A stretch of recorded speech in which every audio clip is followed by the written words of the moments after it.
Alrighty. Good evening, Serial.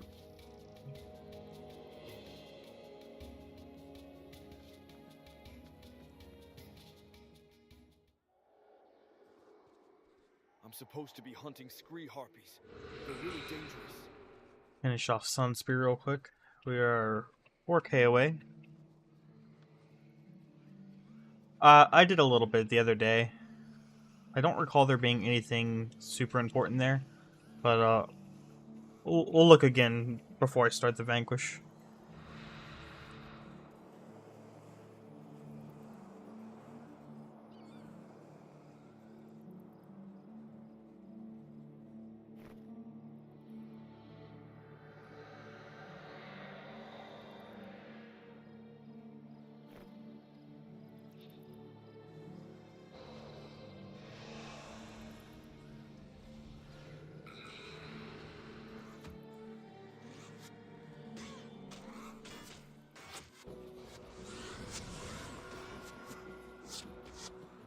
Okay.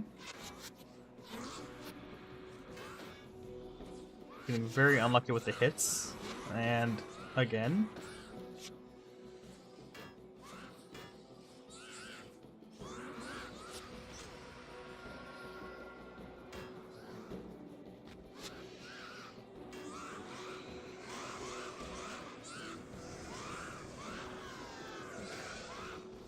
This is so sketchy without a piercing shield.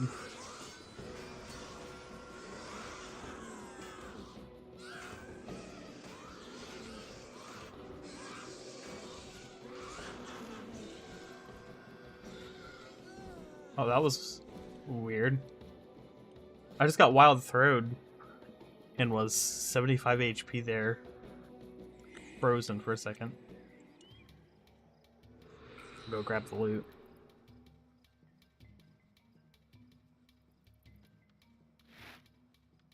Yeah, I looked over the minis a little bit. There's a lot of condition appliers. I might want to bring a cleanse.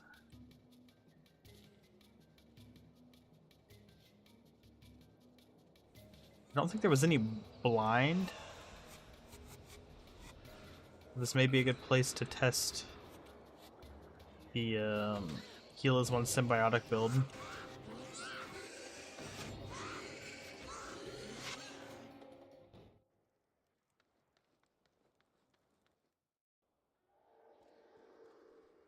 I'm supposed to be hunting scree harpies. They're really dangerous.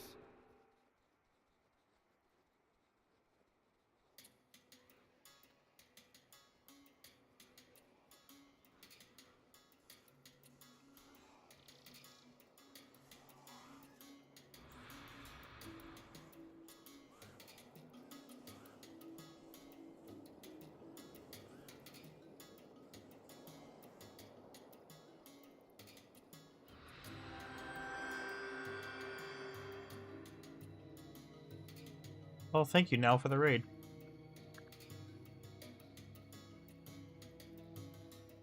How's it going now? How's the Cathandrax fight going?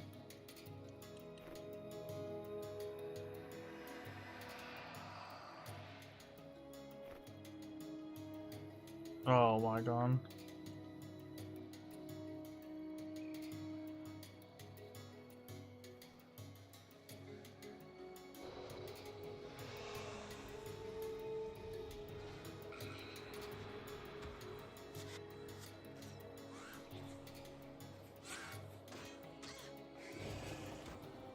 Oh, you're back.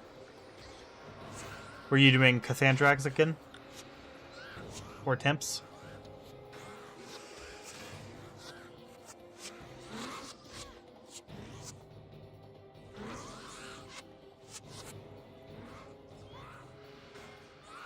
Oh, Skildle.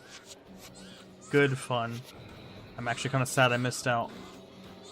Where is he?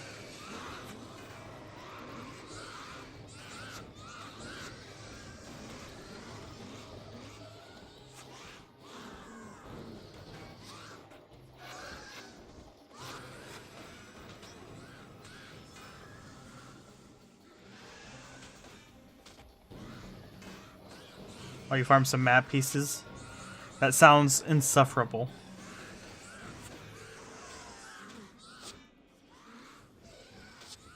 But that's good you got them. I never liked farming map pieces. Not a fan.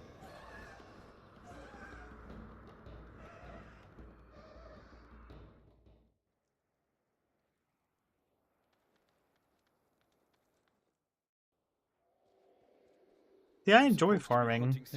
It's not too bad. It's just kind of like a little activity to do, right? But, you know, to be fair, I don't really need to be doing this for the Sunspear title. I could just go, because I'm going to get some Sunspear points from doing the Vanquish in hard mode.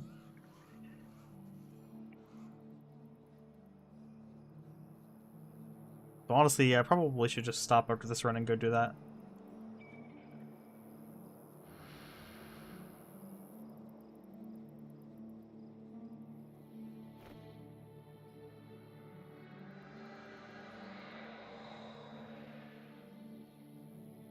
Yeah. Yeah, I mean, I do know there's a lot of people like that who they farmed a lot when they were younger and they just don't have interest in it now. I get it. I'm not one of those people. I love farming. I'm also a Path of Exile enjoyer, so farming is, to me, like seeing the loot drops, that's just straight into the brain. Hey, Nefats.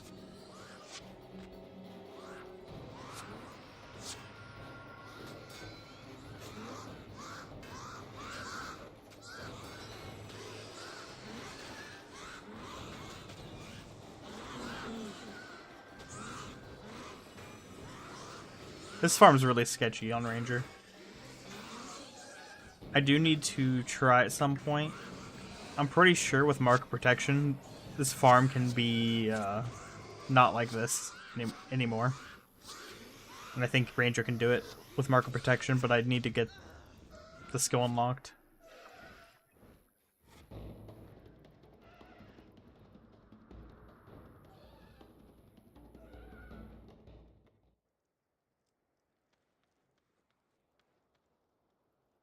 Can't wait to see what build you come up with for the Vanquish. This will be your second Vanquish? Yeah, it is the second Vanquish.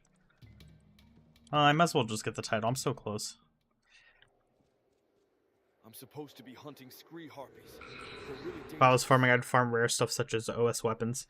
Yeah, so one of the things I wanted to do after the Cantha New Year was to finish get to Nefui Quarter. I need to do yeah, no, I was gonna wait until I got the Sunspear thing, but I might actually go just start doing it now because I'm gonna get Sunspear points from doing it. But we're gonna do Plains of Jarin because I have a quest for it from earlier this week, and it's double weeks still, so I wanted to get this turned in first. This also gives Sunspear points, so I should go do this. Yeah, we'll do this last run, and then we're gonna go figure out what build I'm gonna run for that.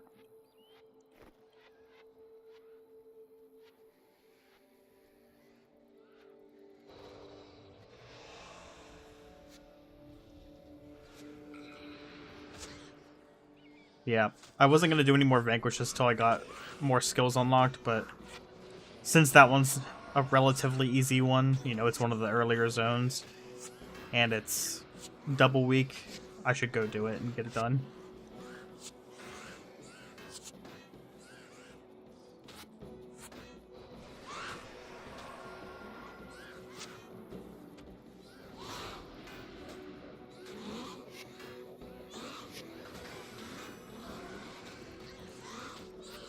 Oh, I'm dead here. Or not.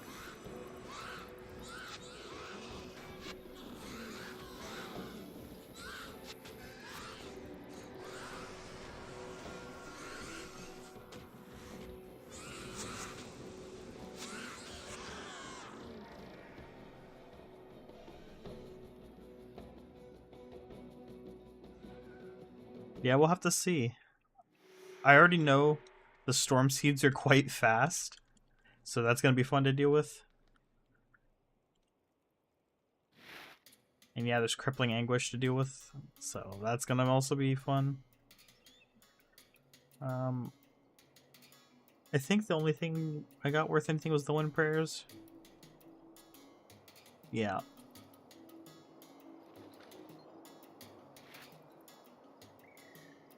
Welcome to Vabi, land of princes and prosperity.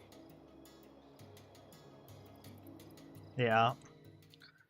I mean, you can put the word fun around crippling anguish always. I don't know if I would actually call it fun to deal with. Let's double check these. Oh wait, Windwaker insignia. That's worth something.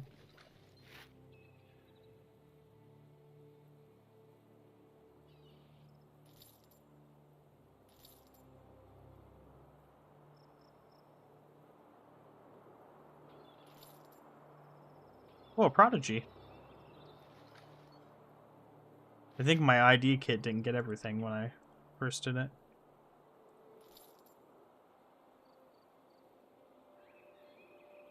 Double checking now, I'm like, what else did I get that I didn't realize?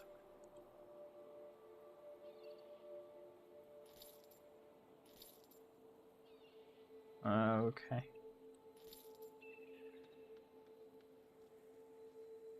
Royal colors, luxurious as palace silks.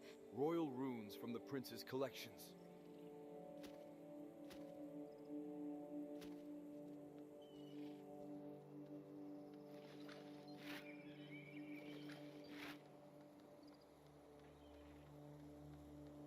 Entertainment while I SOA grind. Nice.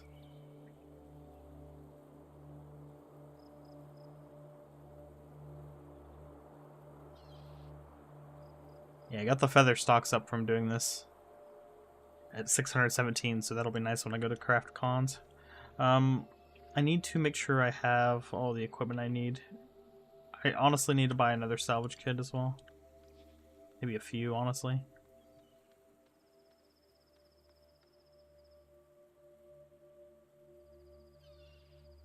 Did anyone feel like the drop rate for black dye is increased?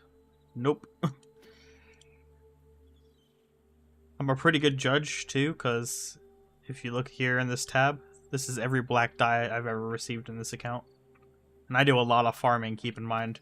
I'm pretty much always at Dragon Moss or these Harpies farming, so... Yeah, the price is falling because a lot of people are playing.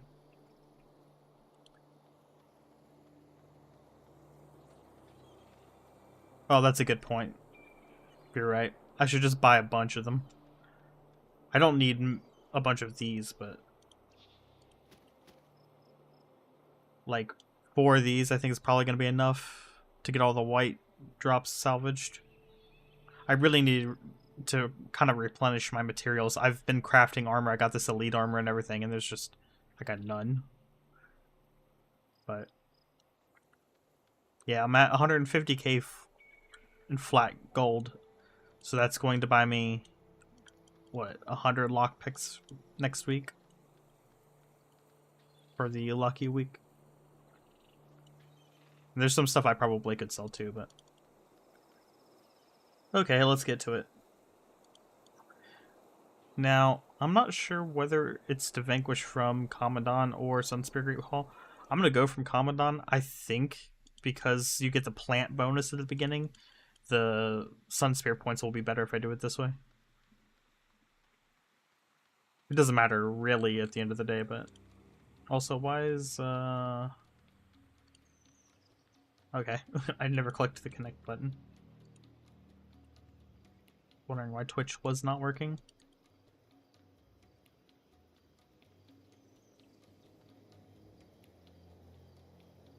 Okay, so I need to make sure I have all my stuff.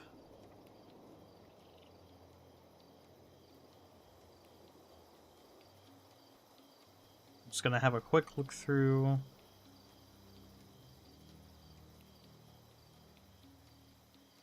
We don't really need the Celestial Summoning Stones for this. None of that. I'm not gonna need any of this. I have cupcakes and golden eggs, those will be fine. And I have these to clear death penalty.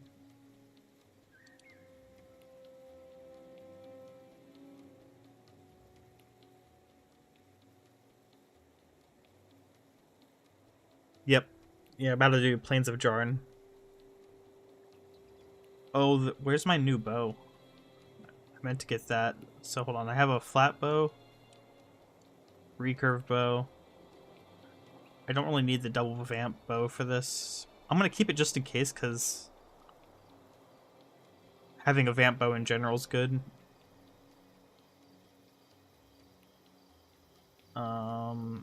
Just double checking it's not in there. Don't need that one. Do not need that.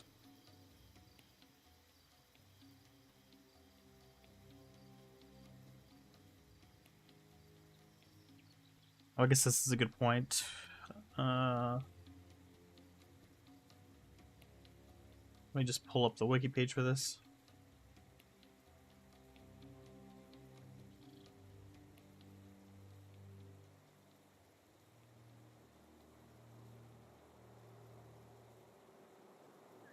Yeah, let's get it on screen.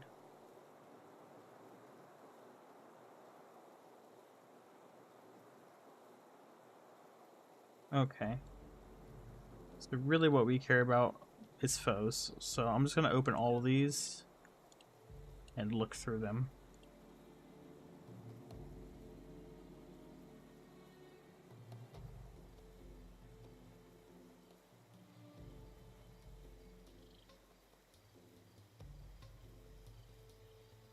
And let's just double check the notes if there's anything important.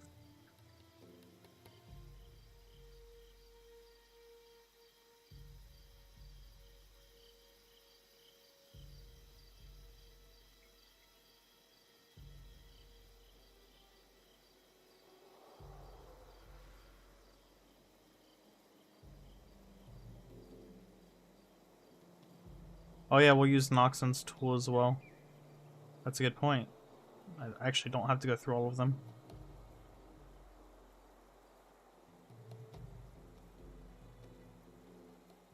Go grab that real quick.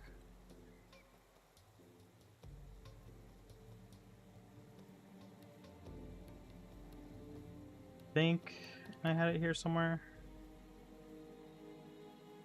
Yeah, this is the saved one that I have.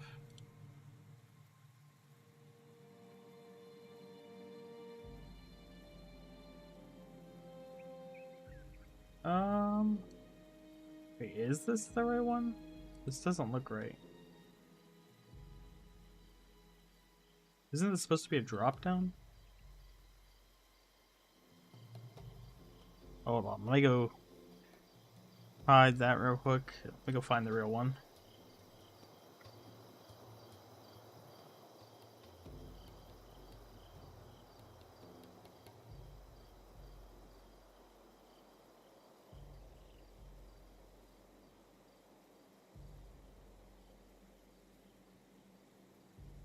Yeah, no, I made a copy of it. So I have it, it's just... That was not the copy of it, that was the correct one. I will go grab it from the Reddit thread though, actually that's a good point, because I think he updated it some.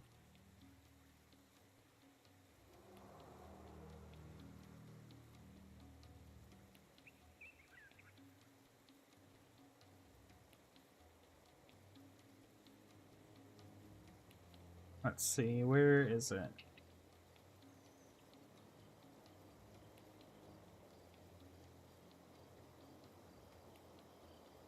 You just posted it the other day, it can't be that far down.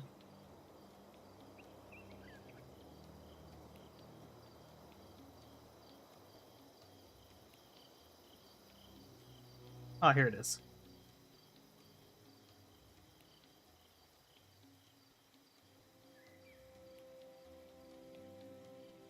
Okay, and let's pull this back up. So we need to switch to Nightfall.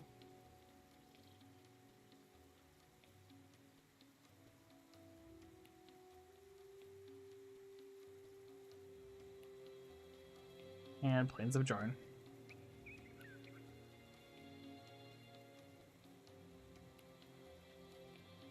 Okay.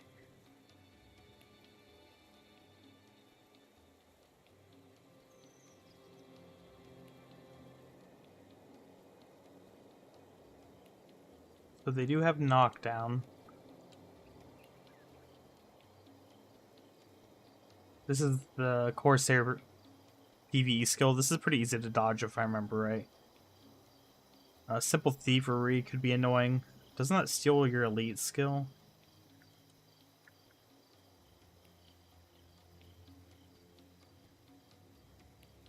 Yeah, it's an interrupt that steals it.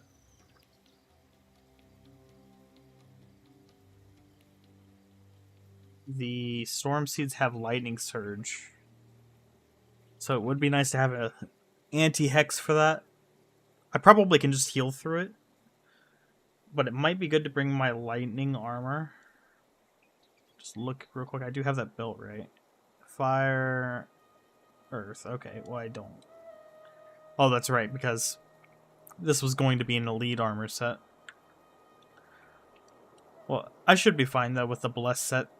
Assuming I bring some kind of enchant. Though I might want to switch to my other regular set. It just has more HP, because I don't know if I'm going to run this with an enchant.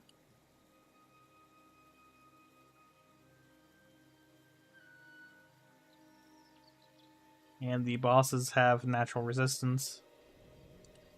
This doesn't look right. Do these really only have 2 attacks? Oh, they do. Okay, well these bosses are just a joke then. Is this one the same? Yeah, it is. Yeah, those bosses should be no issue then. Grenth's Grasp, this is Cripple. Grenth's Balance will be annoying to deal with the scales, but I should be fine.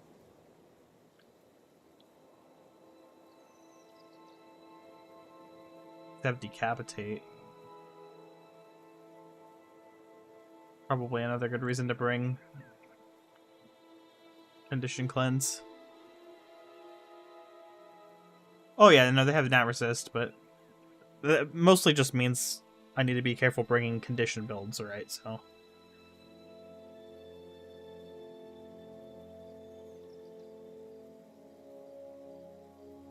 Soothing Images means no adrenaline. I don't really run adrenaline though, so it's fine. Headbutt is fine. The Mandragore groups are kind of annoying in the first place, but I'm pretty sure I just need to fight these at leash range, like as far as I can away from them. Cruel Spear is deep wound, but it doesn't really do too crazy damage, I think. I think I'll be alright just healing through that. And these have Cleave. Vow of Strength is kind of scary, but I should be able to outrange him. I might want to bring a Cripple, honestly.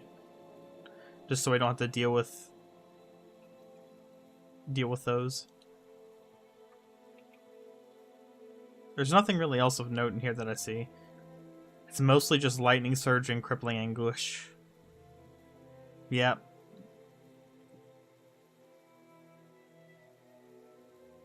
Yeah, I mean, I could bring Yimlad. There's no blind, like I thought when I looked before there was no blind. So this actually is a spot where I might be able to use the pet. The Symbiotic Bond version probably works. But I need to test to make sure I'm not taking too much damage when I do this. But this should be better because these bosses have natural resistance. The only thing I'm going to be putting on them is the cripple, and then I have good interrupts with the knockdowns. There's nothing in here that can't be knocked down like in the other zone.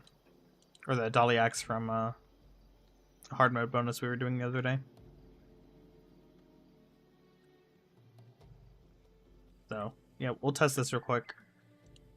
We'll see how this goes.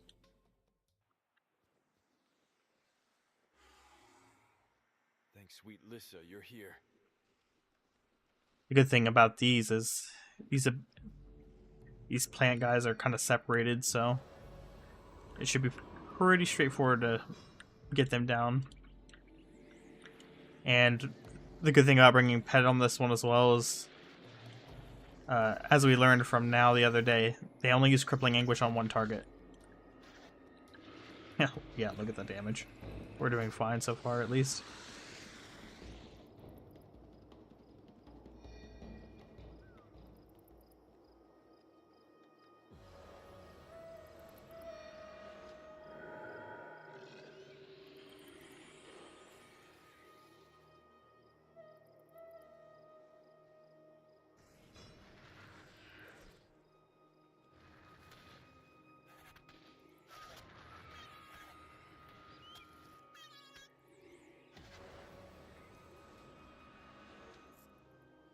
So those guys are pretty useless if you interrupt Lightning Surge. Oops, I should not have tanked there.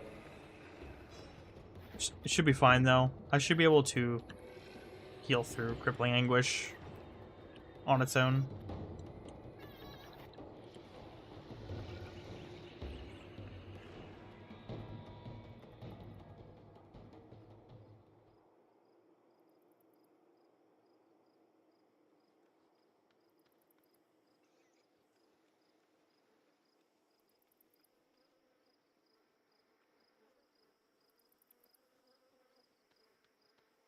You have your bounty, and a description of the plants we need thinned out.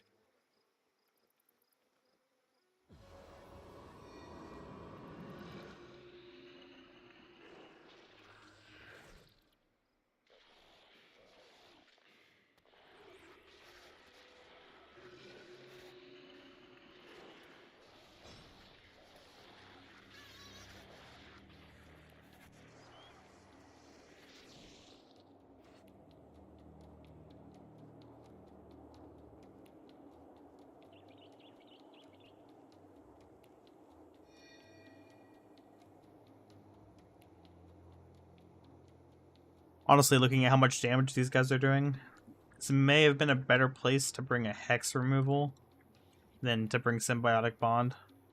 But I'm guessing this is going to be more useful when I get over to the Corsair. When I'm fighting things that are in a group. I want to see how much the Lightning Surge does. 33. Yeah, see, that's nothing.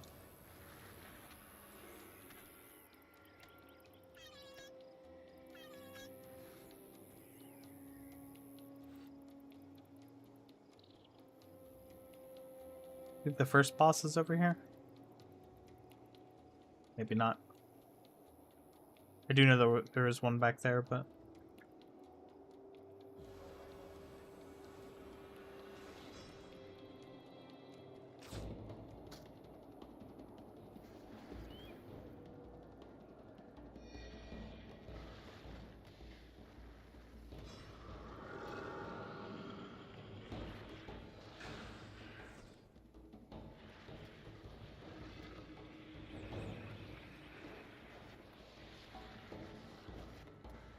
Okay, let's see what a Lightning Surge on me does. 100 damage.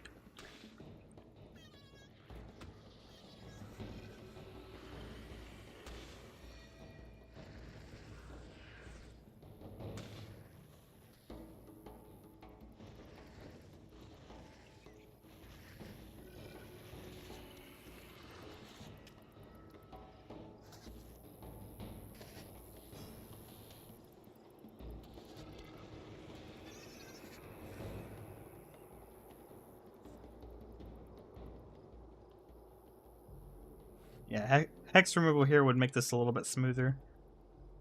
Just because of CA.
Good news is we can farm some petals while we're doing this, which is normally a very annoying task.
This will be the actual first hard check on the healing and damage and stuff.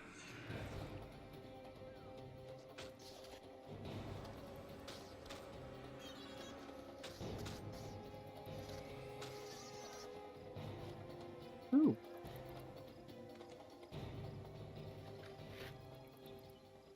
Rec 11 and garbage. Unfortunate.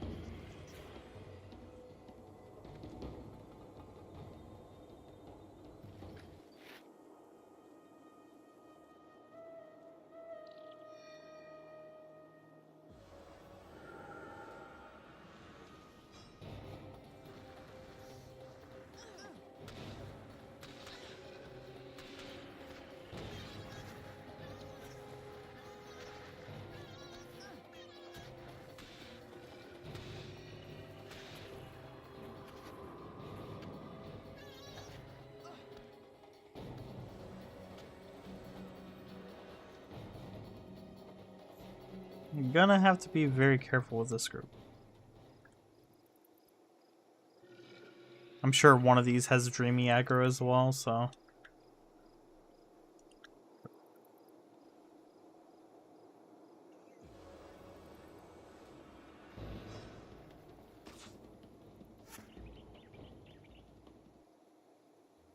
Oh, do they pull off? Well, it seems like they do.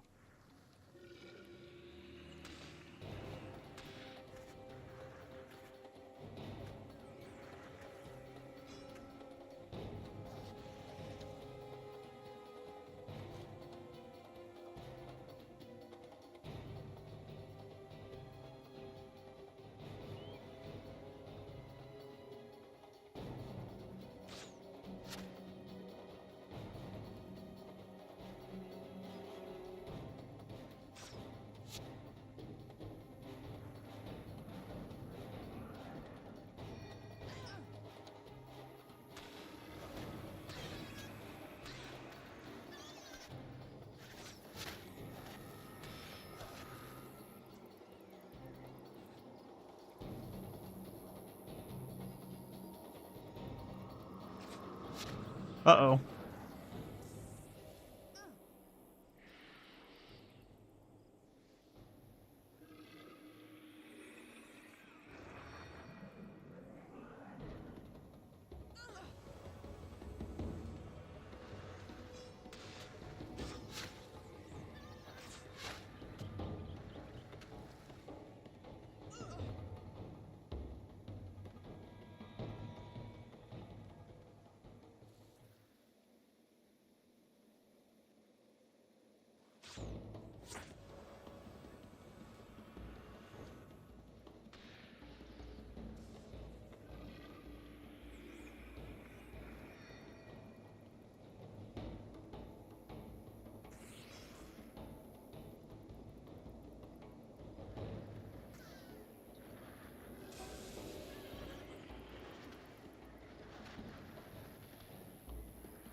Okay, well, this boss was a lot simpler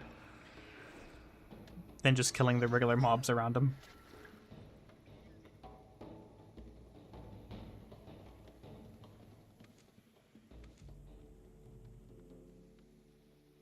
I'm going to cut over. I don't remember what the shrine bonus of this area is, but I want to grab it before I start killing more.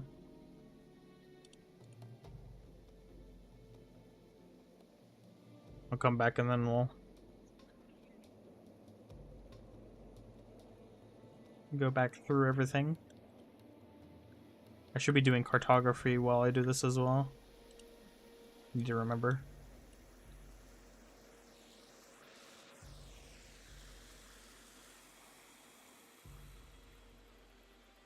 Thank the gods Okay. you made it.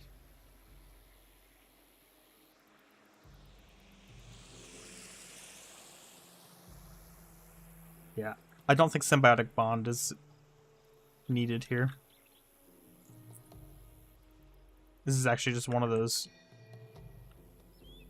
vanquishes you could do just with the regular heal as one build.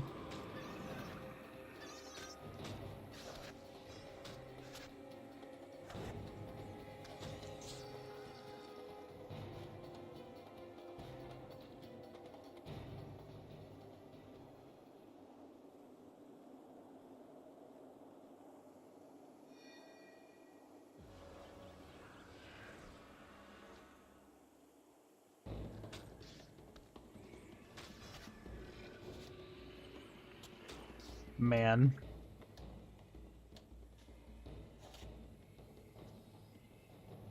This is one of those skills that needs buffed. Quick shot moves twice as fast. It's just not a good skill.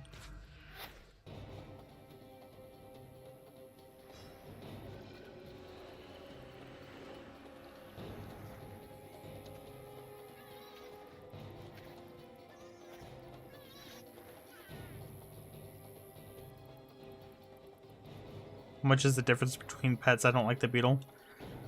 Being honest, it doesn't matter at all for normal mode.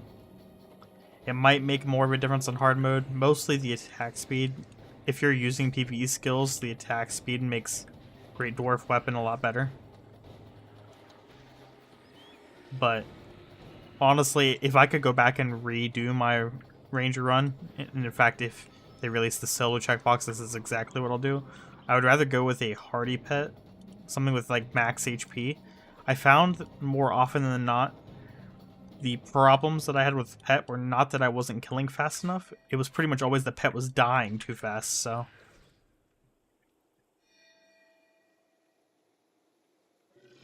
Uh-oh.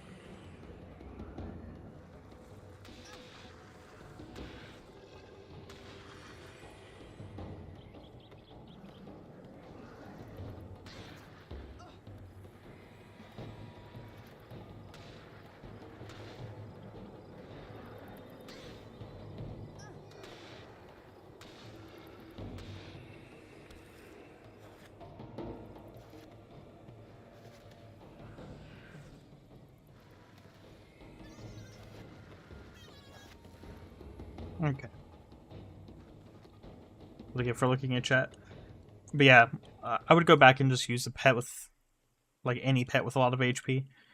The only pet I think I would stay away from would be the hounds. I think because they do fire damage, there's more stuff that resists fire damage in my experience than there is stuff that resists piercing and such.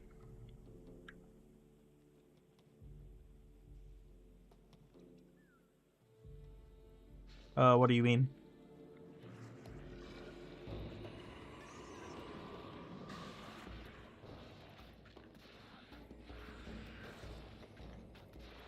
Oh yeah, the bear. The bear is garbage, obviously. I think everybody knows the bear is garbage, though. Oh, get a beetle and make it hardy? I mean, I could. I don't even need to do that because I have access to the menagerie. I could just go and get a hardy one. But I just meant if I were to do this again, like during normal mode, you don't need the dire bit on your pet, and you definitely don't need a roller beetle. But what I'm saying is I would get a hardy, like, regular pet instead.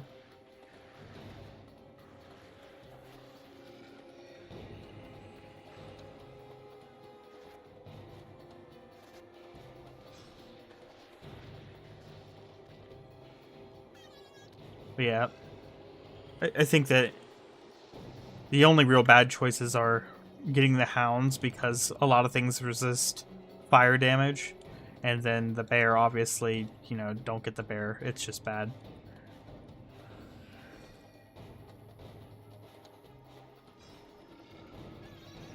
I was kind of interested. There is a way to get a boar that does blunt damage, but I've never really like looked holistically at all of the mobs to see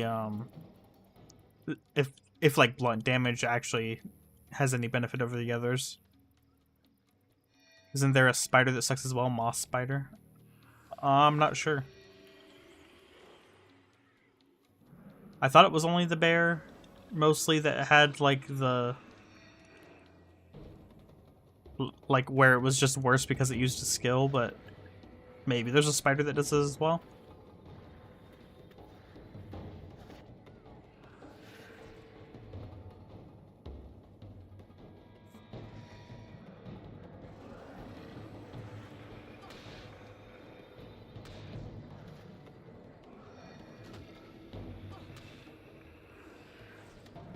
Oh, this is not great. Come on.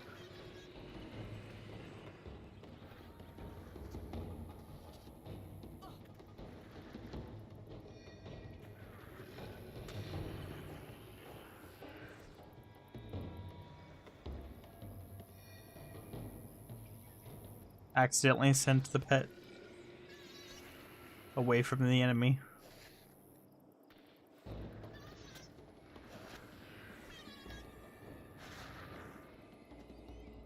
Okay.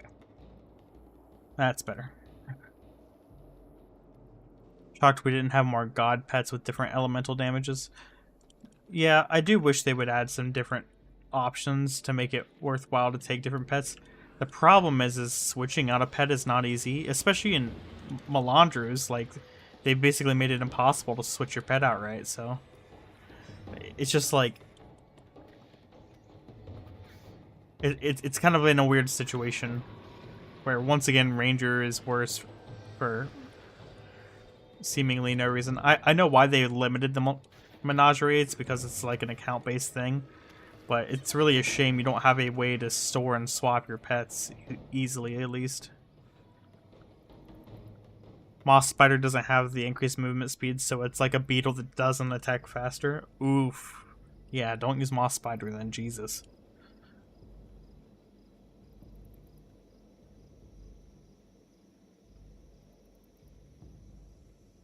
But yeah, pets are kind of in a weird spot because they can be very good in some situations, but the damage types of them is very limited, and on top of that, like, there's not really a whole lot of variation at the end of the day, and that's why I said, like, dire versus hardy doesn't really make a big difference. It's not going to change anything really for you in most situations.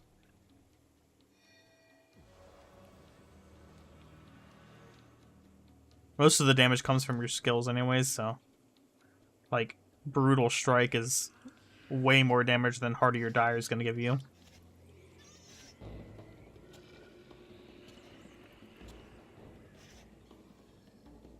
Yeah, I mean, there are ways to make your pets do elemental damage, like using Conflagrate or whatever. You can convert to pretty much any elemental type, I think, right? It might just be cold, though, because you use Conflagrate in winter. But it's just not worth taking on your bar just to convert. Yeah, that's another very good thing for them, would be to make the Menagerie character specific. I don't think they're going to do it, though, because, like, it's just Ranger that uses the Menagerie, really.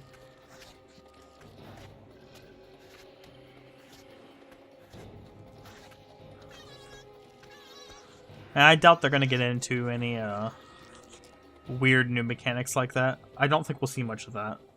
I think they're gonna be trying to keep everything kind of themed within the existing types of mechanics.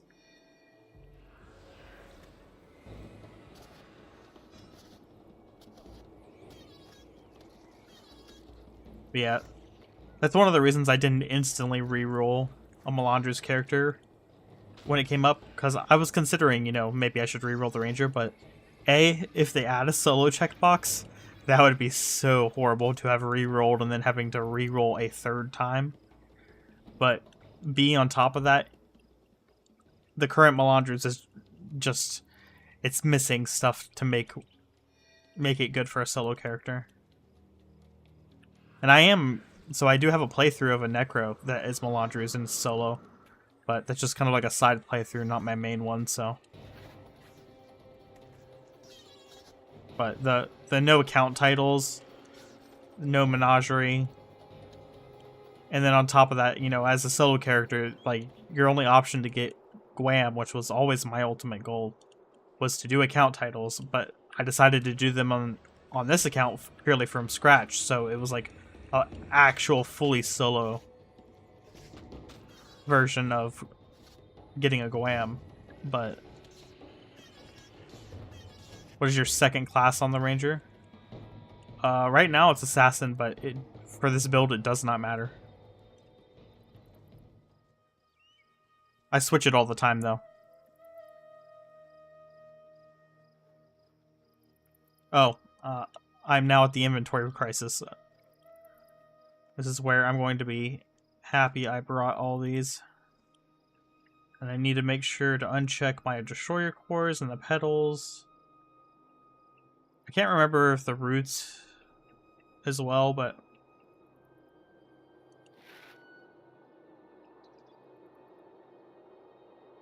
you can in an outpost, you always could.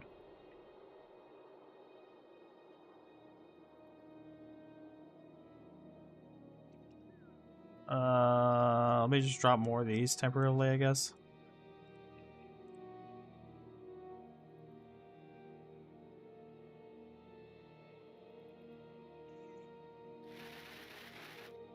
There we go.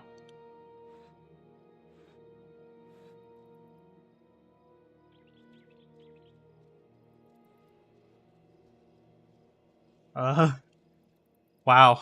You've been playing a different game then. This game was, like, if you can't switch your secondaries, it's a completely different game. Yeah, you've always been able to since day one.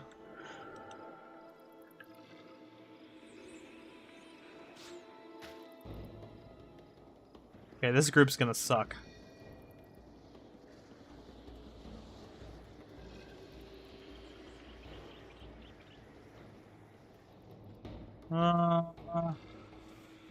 Trying to figure out how to best do this group. Symbiotic Bond might actually kill me here.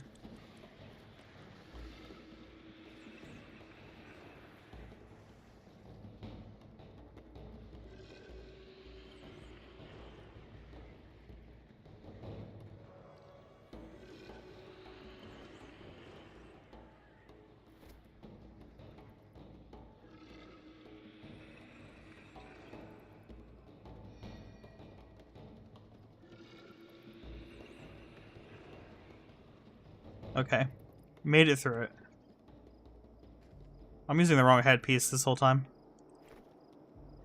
I just realized that.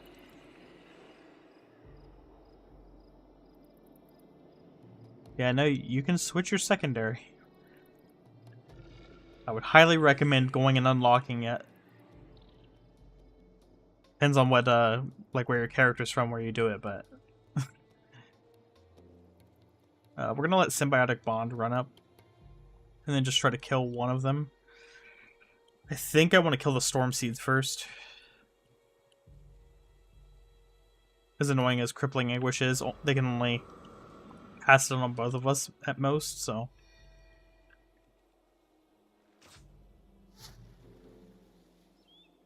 Okay, those two are separate.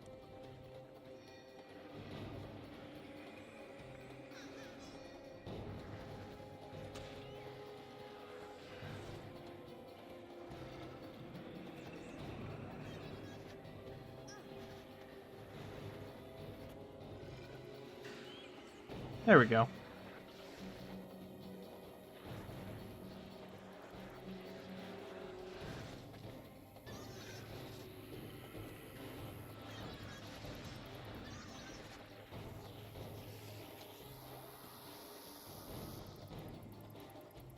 Is it worth it? Oh yeah. No, this game's great. There's a few new game modes if you are wanting something fresh. But at least for me, I just find it enjoyable just to play.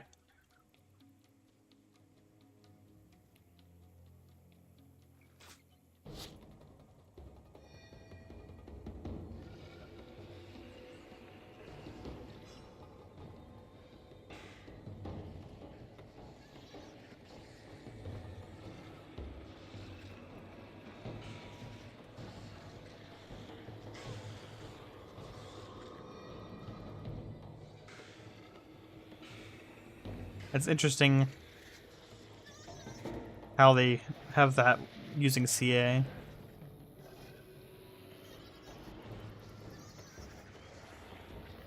I wonder if that ever was like changed. Like, did they previously have them just cast it because it's just such like a noob saver right there.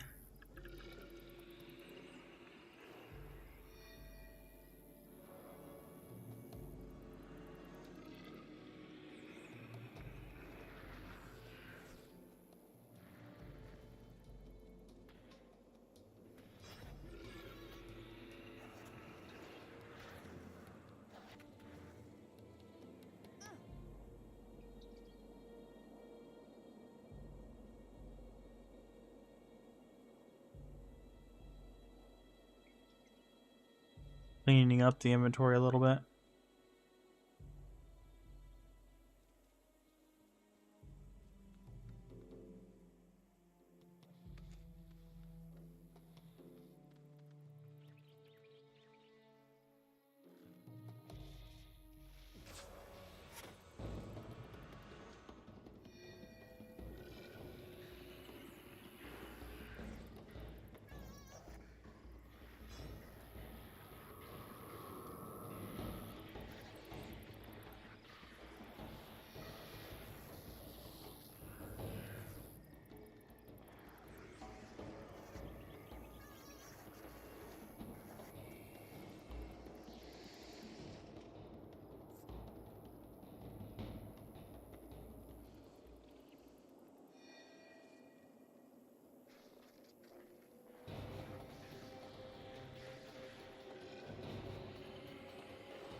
Honestly, these Fanged Egg Boas would be a good place to farm Mesmer gear.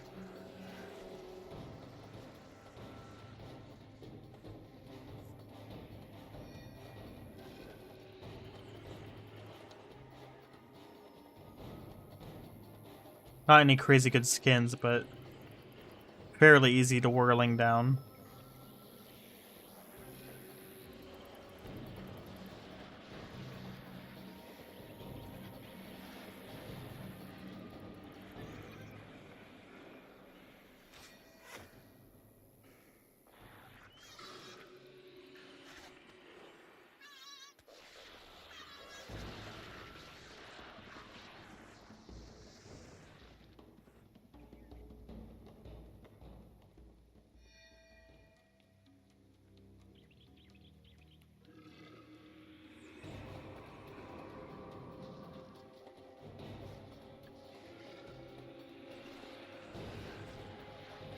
Yeah, honestly, with there being so many groups of 2 of these, I don't even think a hex removal would have been worth.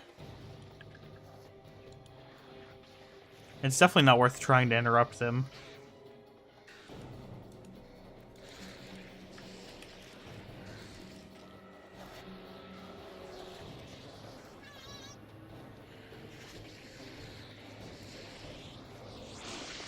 I suppose it would be nice to have the hex removal post-battle.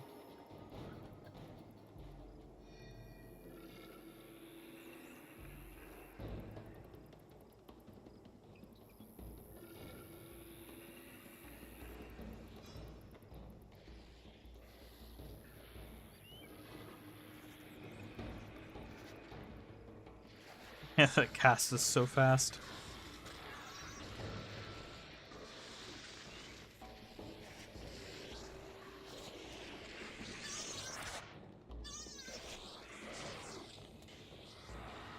Ooh, Sun and Moon Shield. It's bad. It looks cool though. This is one of the cooler, like, simple shield skins.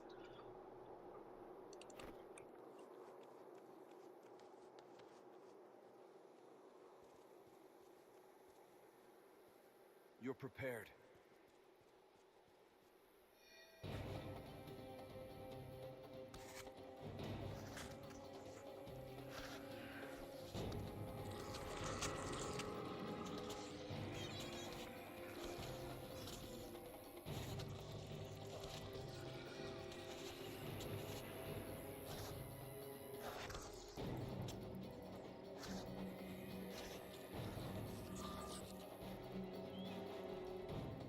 Yeah, those guys are largely irrelevant. Okay, so we sweeped that whole side. I should go back here real quick, just to be safe, and grab this cartography. Just kind of scrape the wall for a second.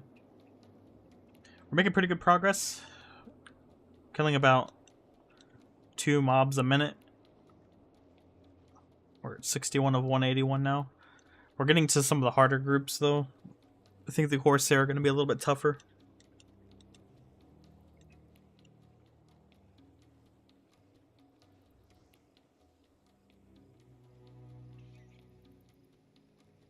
Okay. Good enough. Worst case, we can come back later. Now, I guess I should just go ahead and sweep straight down and then make my way over to there. I'm going to go ahead and use a cupcake just to expedite the running. I don't even actually care about the HP.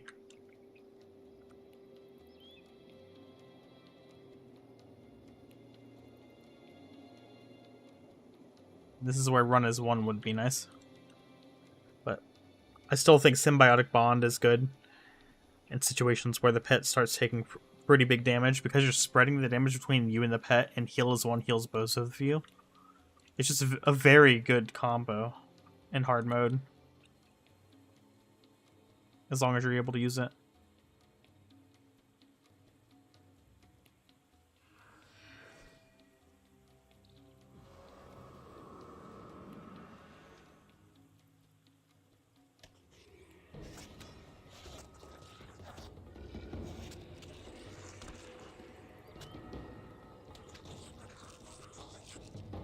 Oh, the inventory's full again.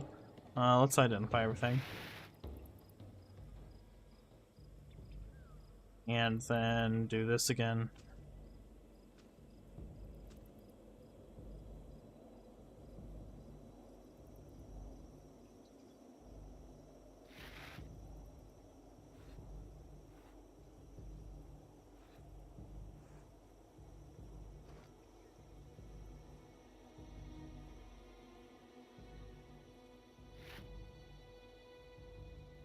Armor 8 versus Lightning. Damn.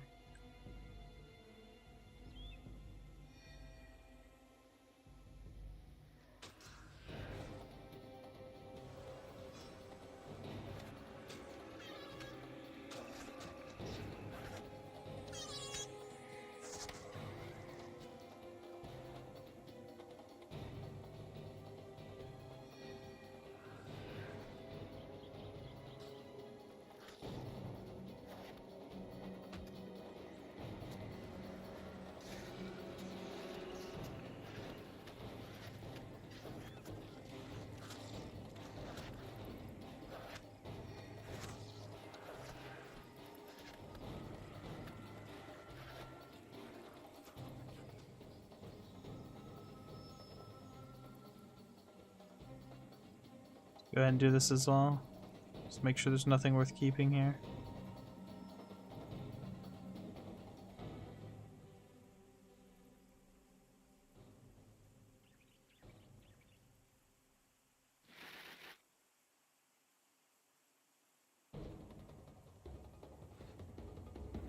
I could leave these on the ground and come back for them, but I don't want to have to run back.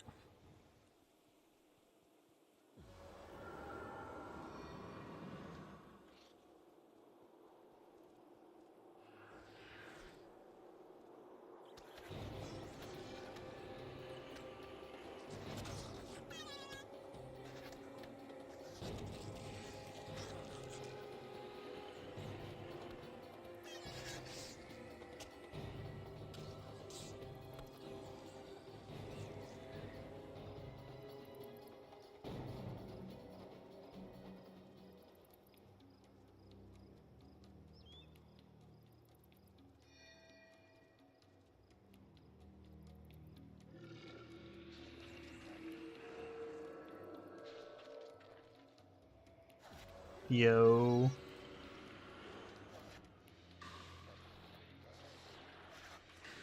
How's it going, Jamesy?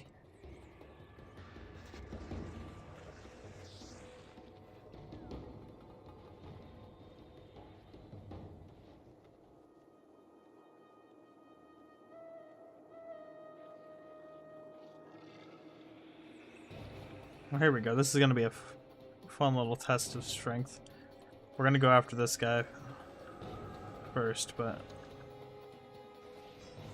I could pull here, but I do not need to, I don't think.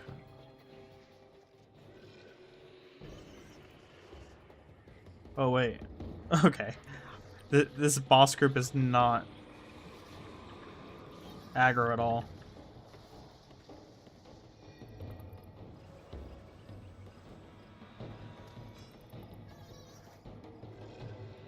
Wait a second. I did see someone just talking about this.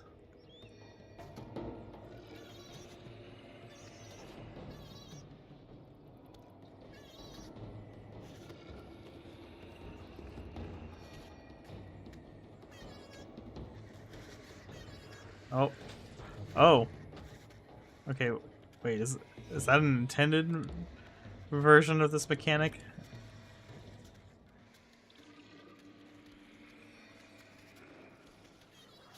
Are they meant to pop up and trick you? Oh. Okay. Come here, Bingus.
Will this be worth $1 billion? No. It's honestly not a bad cane, but yeah, this zone's very easy so far. Not really had any trouble with anything. There's no blind in it, so I'm able to use the pet during the zone, which makes this a lot easier, obviously.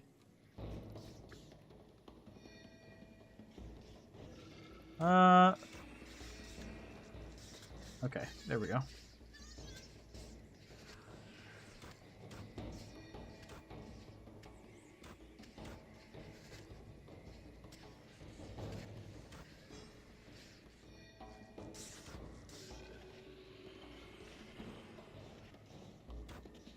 Yeah, no, it's been pretty straightforward.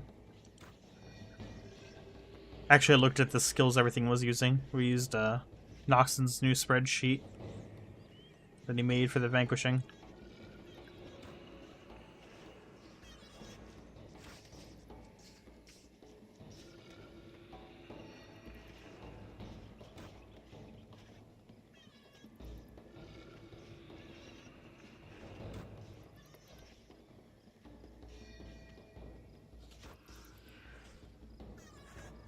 Which I plan to improve on his idea.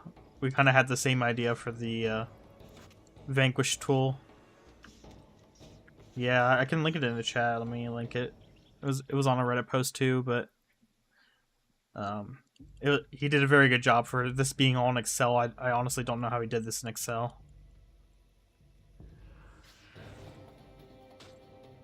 I am not an Excel wizard. But yeah, I plan to basically take the same idea, and I don't know if it'll end up being in Toolbox or just be a plugin, but I want to create a map info thing similar to this target info where, you know, when you click on this, it kind of shows you the information from the wiki of the target. I want to take this a step further, and like when you go into a map, it shows you, you know, when you're in hard mode, shows you the information about the map. Honestly, even in non-hard mode, it would be useful for solo players, I think. Just kind of knowing what skills are in a zone and what mobs you're going to have to deal with, and, you know, is there a blind or is there, like, other kind of stuff to deal with. But to do this, I need to build out a bit of a API wrapper around some of the information from the wiki and Toolbox, so that's one of my side projects I'm working on.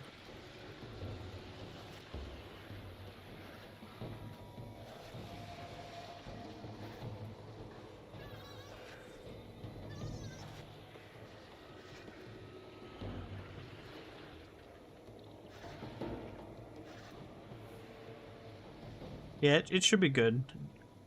It'll be nice to have a centralized wiki or centralized database of sorts I can use to kind of get all that information. What was I doing?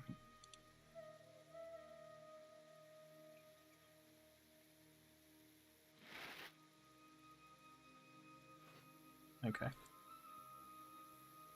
And another cane. Okay, so we cleared out this whole side, I think. There might be a patrol or two we missed. Hopefully not, because I don't want to have to go hunt it down later, but we're almost halfway done with the Vanquish.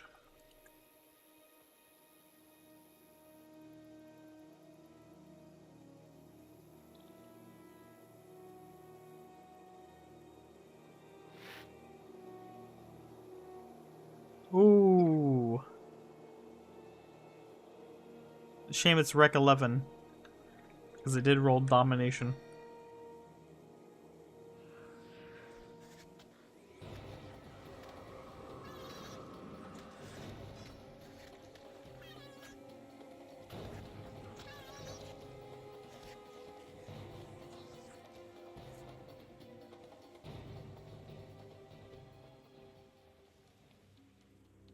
Yeah, I've always kind of had a goal, though, of having a Guild Wars 1 API that I could build projects around.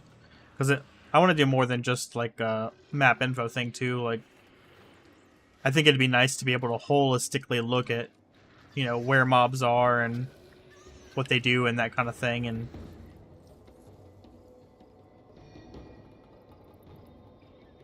make a little bit more of a data-based guess on, you know, difficulty of areas and that kind of thing.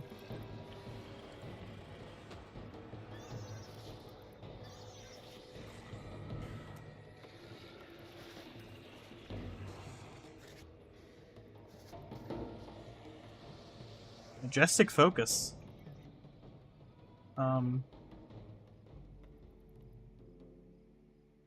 I see this is the problem. I really wish I had, like... Need, like, a merchant stone.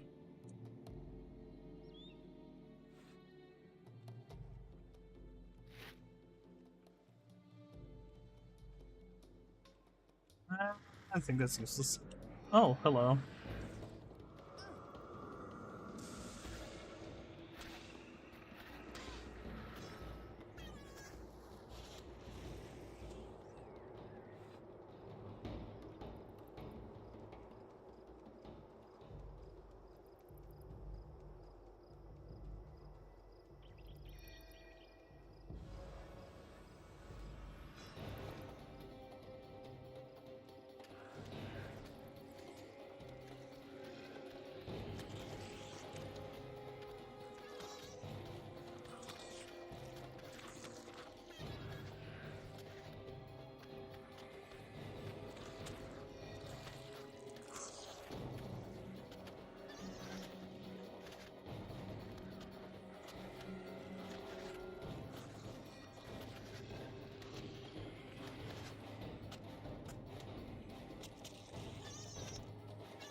What I should do as well, I should just get rid of these purples.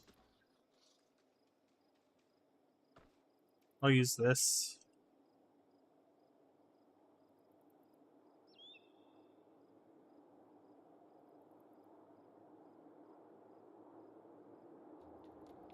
None of these are going to be useful.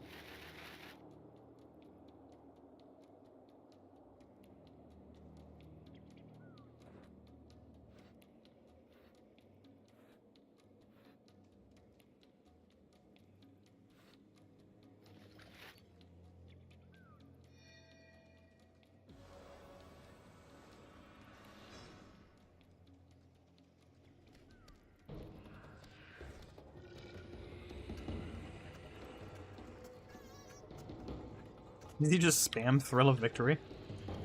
Kind of looks like it. Ooh. Always happy when I get these.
Coming up on another shrine. I think this was just plant.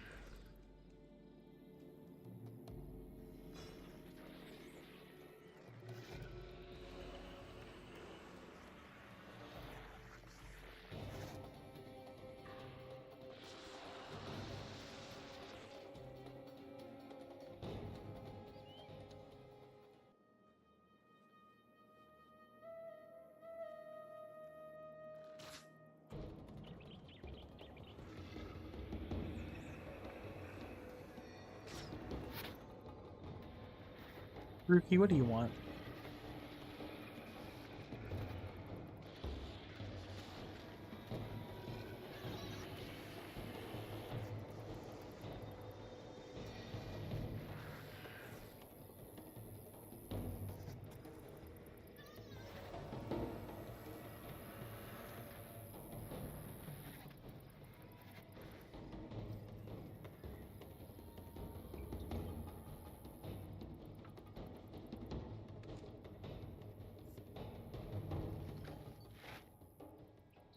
Verse undead, lengthened stays. So we do not need this.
So many golds. Is favor stolen?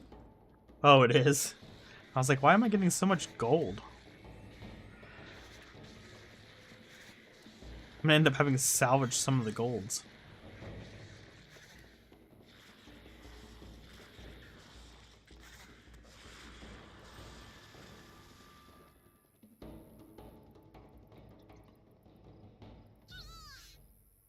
Oh, I wasn't paying attention and Bingus died.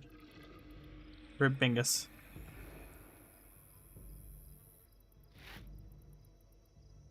Okay. Let's drop some of these.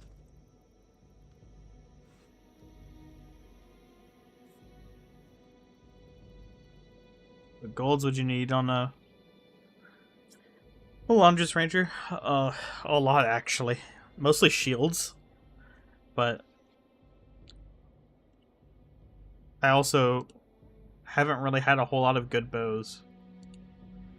Just make sure there's nothing in here I do need.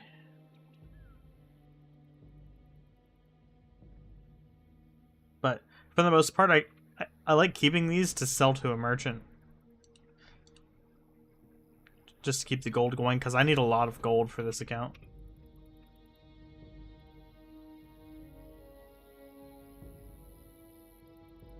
Like this cane, I'm not gonna salvage that because of the inscription.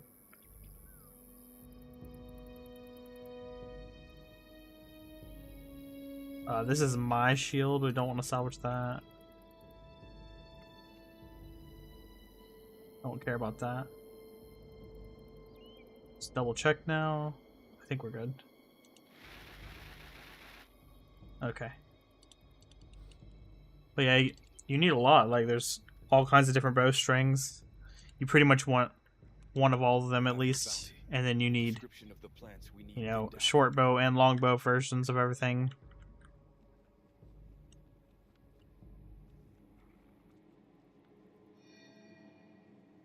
Plus, you really want to get like a spear and stuff as well. That's something I've not really gone into, is having like better offhands. It was only recently I got this. I've had a spear for a while, but I recently got the 20% enchant and put it on this spear. I was using a Totomax for the longest time, but having a ranged enchant weapon's very good.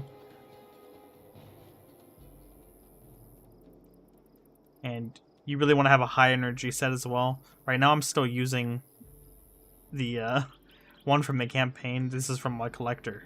So if I remember right, these guys hit hard. Could be remembering wrong. Oh, great.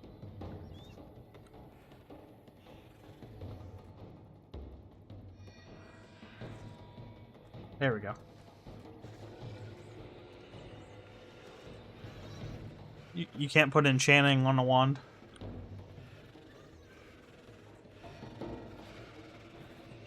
So it doesn't really matter for this build, but for other builds, it matters. For this build, honestly, if I was really lucky in my ideal situation, I would be using a candy cane spear with the 10/10 damage on it. But I got an axe instead, so.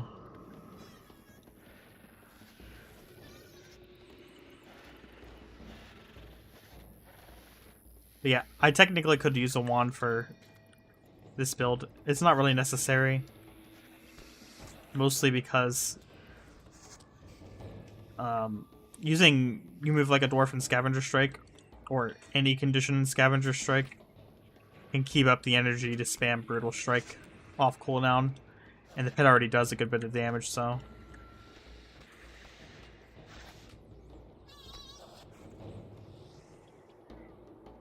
Okay, gotta be careful of the Scale Blighter.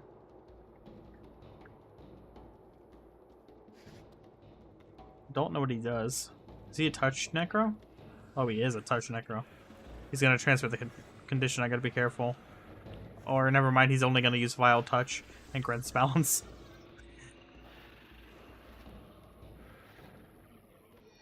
I thought he had the condition transfer touch skill.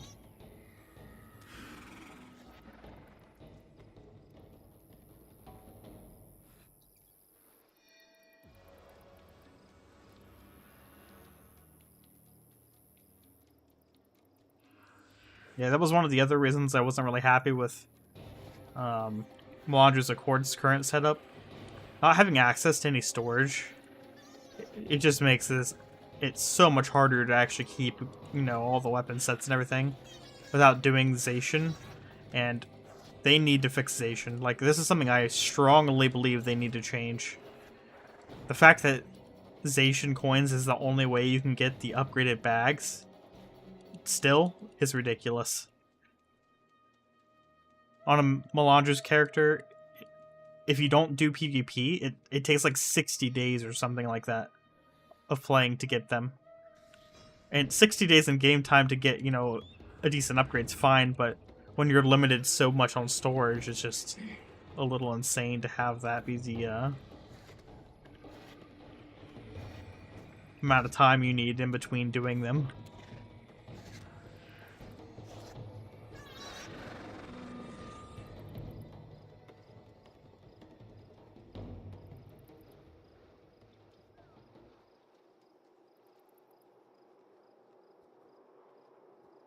Well, that was for the equipment bags, I think, with 60 days. The base bags upgrades, I'm not sure exactly how long they take, but it's probably just as long. I'd have to look at the thing and see how many coins you need. It's a while, though. Like, it takes a while. Most of the people that are, like, have already gotten it are doing it through PvP, which is obviously cheating when you're talking about solo.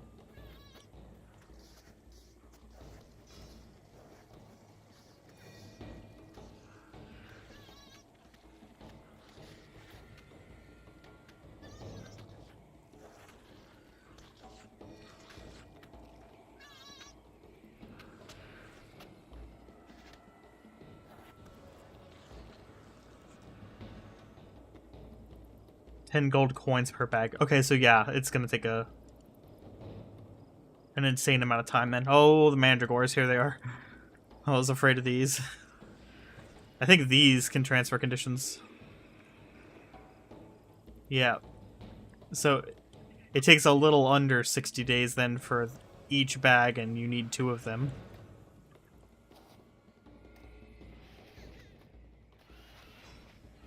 So you're talking like half a year to get your max bags on a Melandra's character if you don't do PvP. That's just, it's insane. It's wild.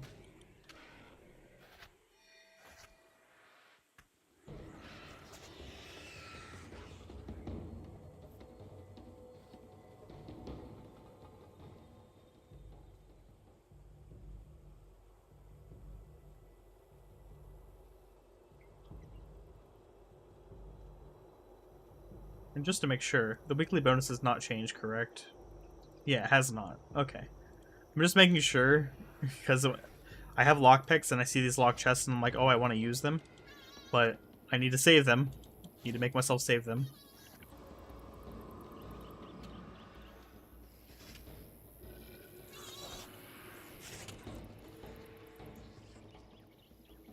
Alright, 133 of 187. This is going surprisingly well. We've not really run into any issues. This is what the difference looks like when you pre-research the skills.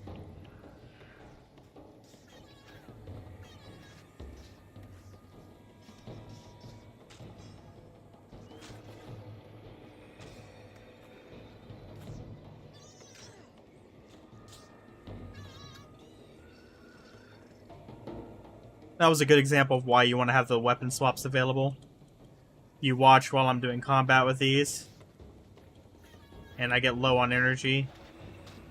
You can weapon swap to do Yimlad and Scavenger, and then weapon swap back to get the +3 pips.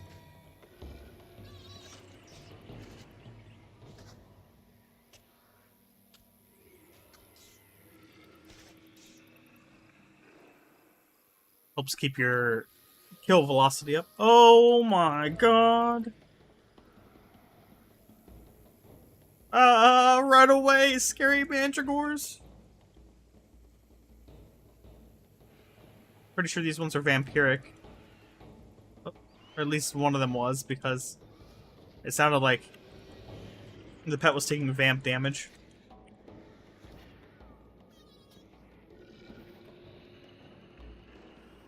You gotta be careful here. Yeah, it's the imps, I guess.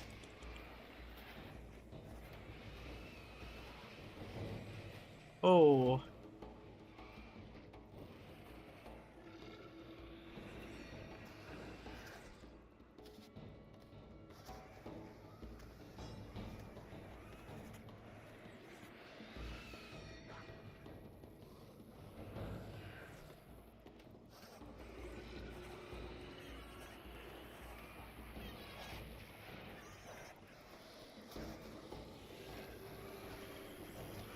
Yeah. And that is another example. Something I want to put into that kind of like into the API thing I'm building is where pop-ups are on the map. Like locations of pop-ups. It'd be nice to be able to know when you're near one.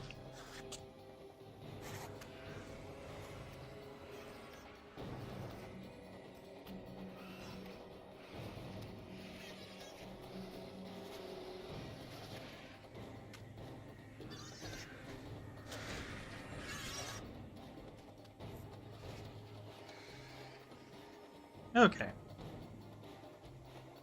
Those are dealt with. The boss is over here. And we should just have a few small groups left. And that'll be it.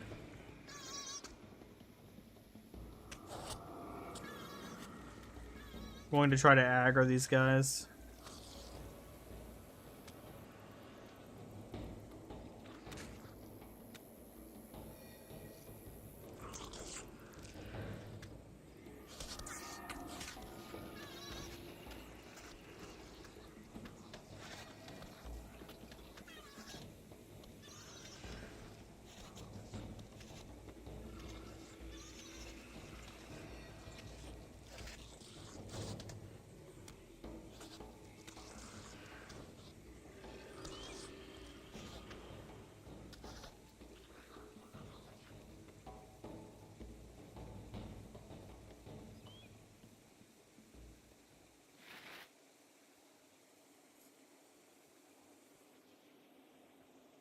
No, let's go grab the boss. I don't have a bonus for them, I think, but it's fine. We're gonna hit all the pop-ups here, probably. That's fine.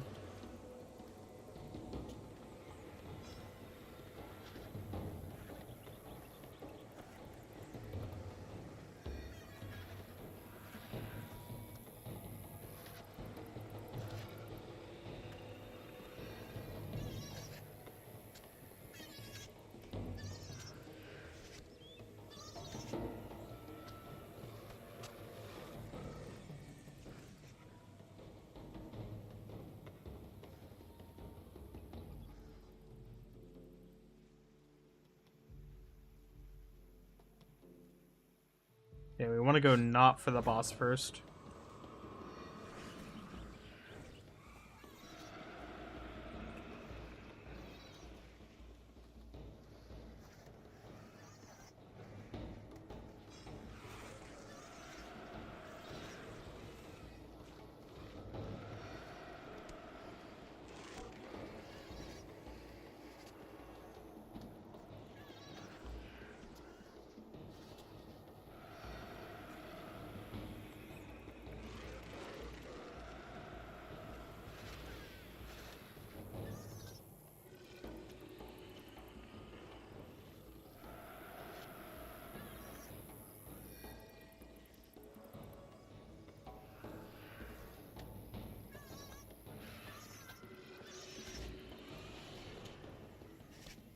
Okay.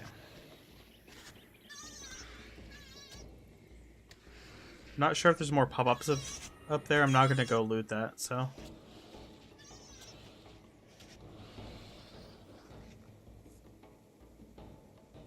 Okay. We should just have this river section and behind here.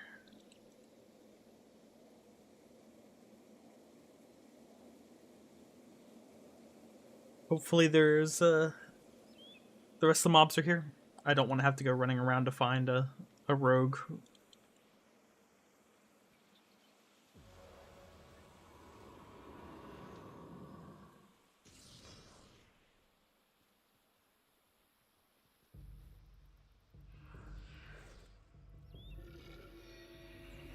Get in there, Bengus. This is a good reason, by the way, to not take the beetle. You'll see there's always a little bit of a delay in him attacking. He also runs up to them very slow. That's like the main downside of the beetle.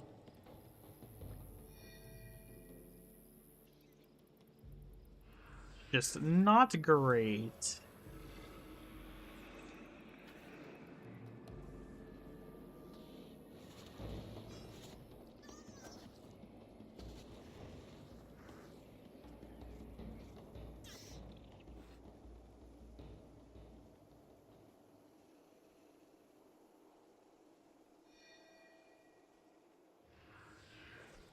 I think with the quest we will actually get the title. So that'll be nice, we won't have to go farm anymore.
The power of Call of Protection, by the way.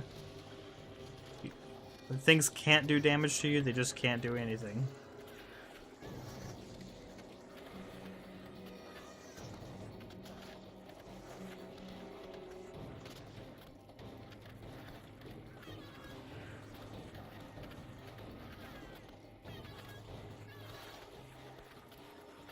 Icy Blade Axe.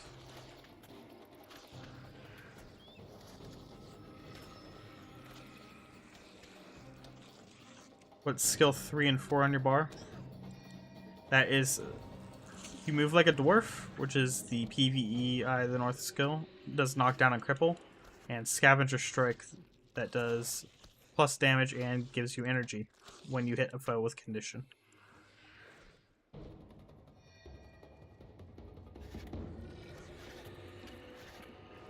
pretty much spam 1 through 4. It's my main damage and the way I get energy as well. Heal is the 1. You'll see I'm actually using this when not healing the pet. And the reason for that is it adds a buff to your pet. It makes its attacks do 21 lifesteal, and that hits through armor as well. This is basically Grenth's aura, but it heals you and your pet for a bunch at the same time. This is probably one of the most OP skills in the game. Very, very underutilized.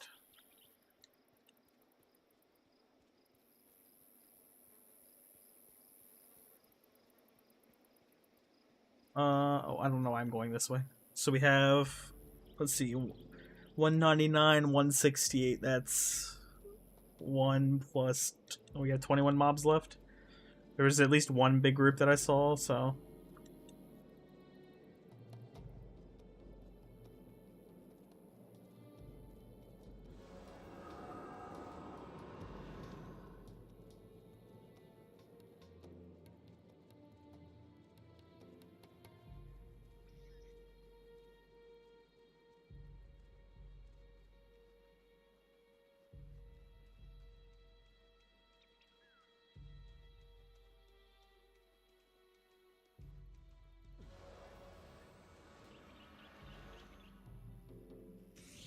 Not gonna bother with another cupcake. It's not worth using. There's not many left.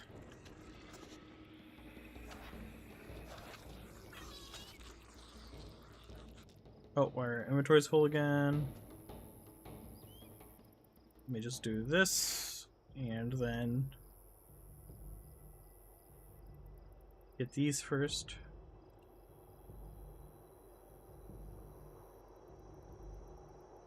Oh, there is no way items we need.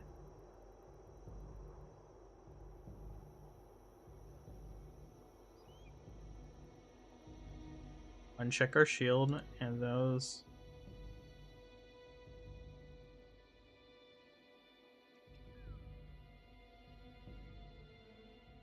Uncheck that because it's gonna sell for more, and then all of these.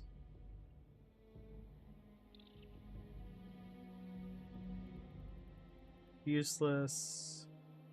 Okay.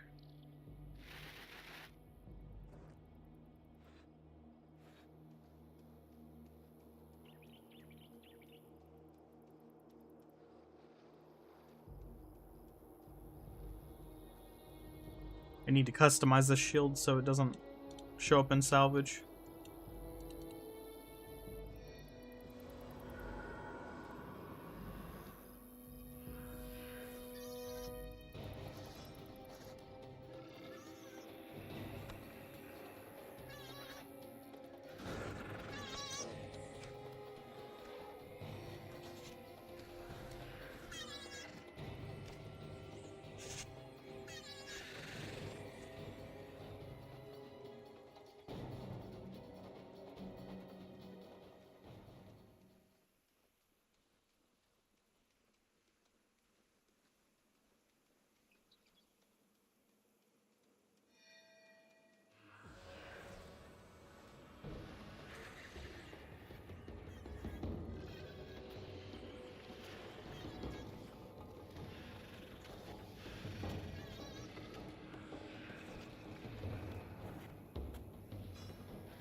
Or a lockpick.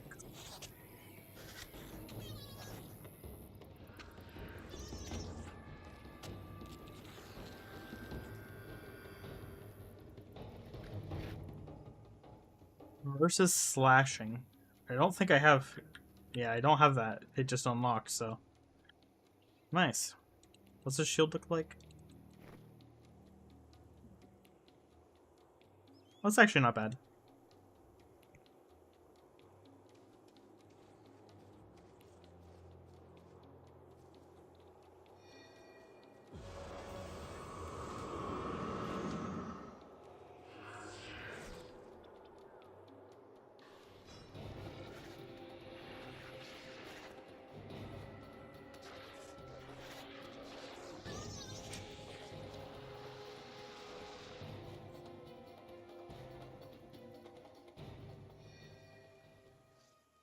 this should get us close. I don't think that we've gotten everything, though, because I don't think this is enough.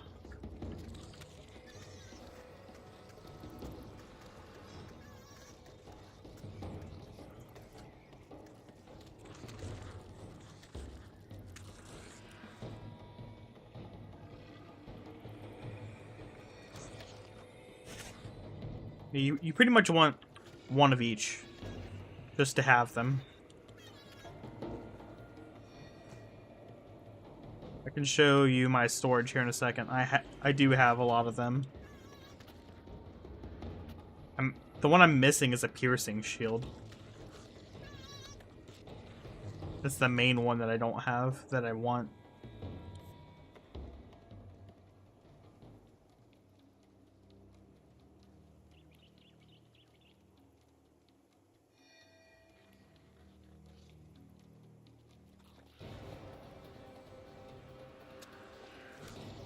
Oh, I accidentally tabbed.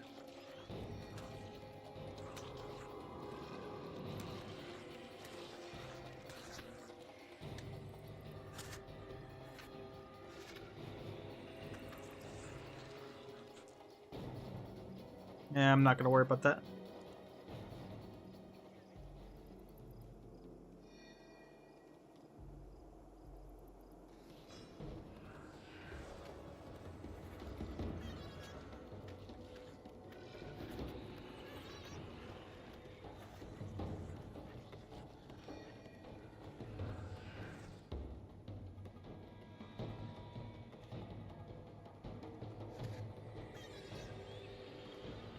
Hey Noxon, it is indeed also. I used your spreadsheet and it worked great.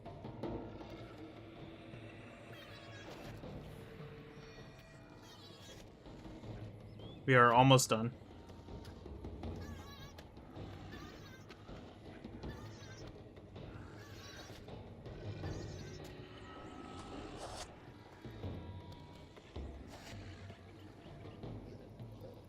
Yep. Yeah, and that's why I was like, you know, we'll just do this one. It's a quick vanquish. Get it done. Get the double bonus. Okay. We did have a few more groups. That's good.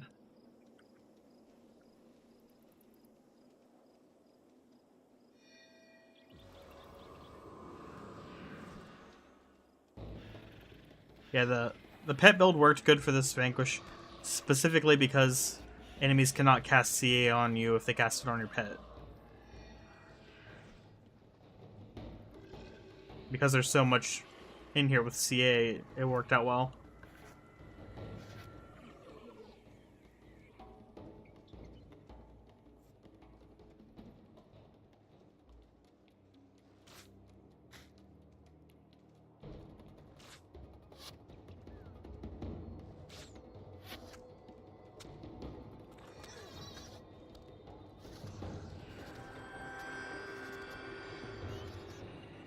Thank you for the follow, Milky Cow.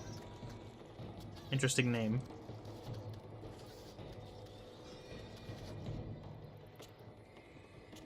You have a specific chest run in mind for next week, or are you going to change it up once in a while to not burn out? I haven't decided yet. I don't know what I want. So, I would like, and this is probably complete cope, because keep in mind, I'm only going to have 150 or so keys. Maybe a little bit more if I do some more farming tonight, just to kind of get ahead of the game a bit, but I would really like to get a storm bow that is decently wrecked with decent mods. But yeah, doing that it's complete cope, because the OS bows, you're just like, you're at Mercy's grasp. You might get one with complete garbage mods and no inscription, or like a good inscription but garbage mods. So yeah, I don't know, we'll see. I also considered, you know, maybe a voltaic spear or something would be fun to farm. I don't really need, like, glacial blades for my daggers would be nice, because I do run dagger builds sometimes, but I don't really need that. It's like low on the list of things that I would want.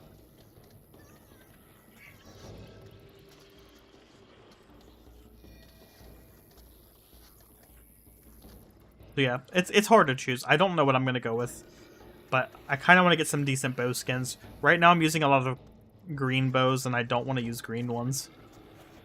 I would like to switch to like actual bows.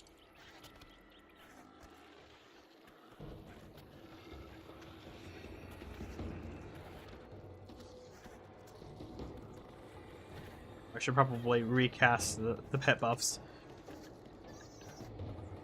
My name is a really old game tag from CS 1.6 days. Oh, don't feel bad. I cringe when I think about my old gamer tag from the Xbox days. The original Xbox days. I'm old.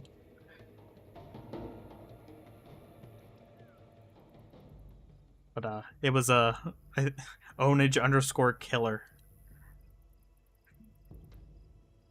And yes, I was an emo in high school. If you didn't know, I wore a leather jacket and a fedora. I was that kid. Okay, we missed one. That's fun. We definitely missed one mob somewhere, so we're gonna have to go find it.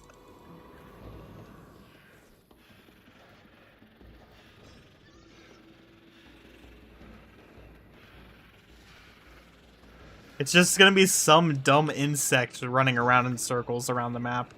And I'm gonna probably run around and not see it anywhere. And it's gonna keep running in a circle where I'm like just outside of the distance of.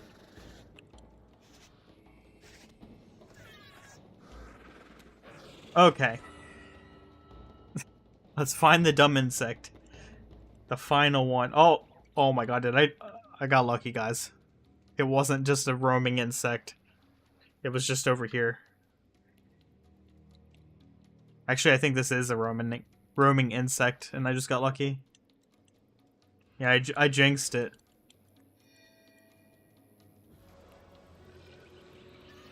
Yeah, this is a very easy vanquish. Hour 30 minutes. Probably could have done it faster if I was paying more attention. And, you know, had a speed boost, but very cool. GG. Nice and easy vanquish. Nice to have one done here as well. So we gotta go turn the quest in now.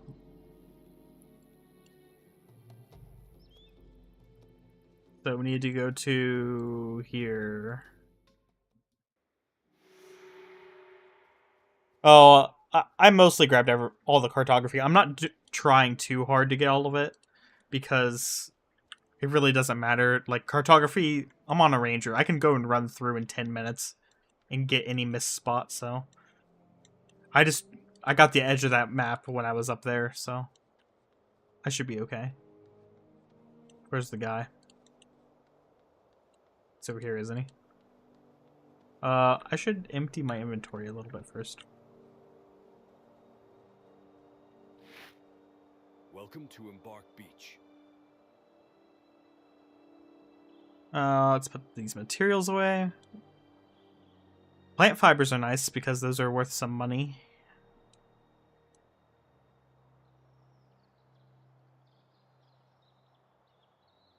Oh, we actually got something worth something.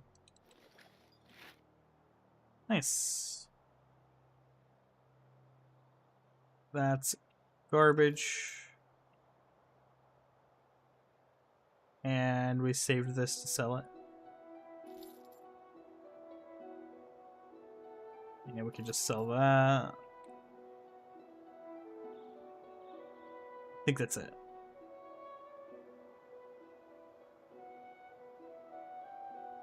I recently got my account back. Are you running mods? Yeah, I use Guild Wars Toolbox. Those right here. You can even see the feature I made for Toolbox here. We made 10K today so far.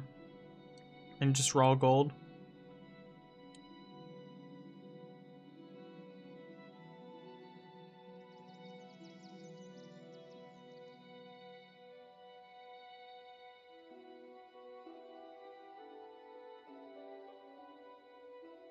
Okay. I don't know which of these I need to keep. I need to go and look through, but... I got that. I'm gonna go through and we're gonna customize the stuff that I was missing that was not customized.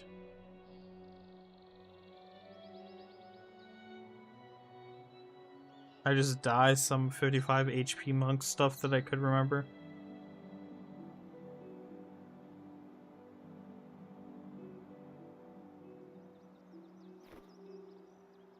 Do you mean you just did? I'm not sure what you meant there.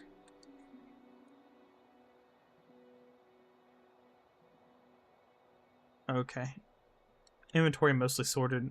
I need to figure out which of these I need to keep. I know I need to keep the chunks of Drake flesh and such. Where did I have those in here? So there's these. Good news. I've done this before, so kind of do it this way. Without having to look at every option, like everything. Not there. There's a scale fin. I don't see anything else there. Oh yeah, here you can see my shields. So we have dragons, plants, ogres, fire damage, cold damage. This one versus char. This is actually probably the best shield versus char elementals because you get, you know, plus 26 for 4 tactics. And then we have some mods that are just loose. But yeah, no piercing. There's some duplicate shields in here as well, which are just Rec 16. I was looking for this stuff. I might just go turn these in. Yeah, no, that's what I'm saying. I really wish they would have made a Melandra's storage. Even if it was just like one item storage tab, you really need that.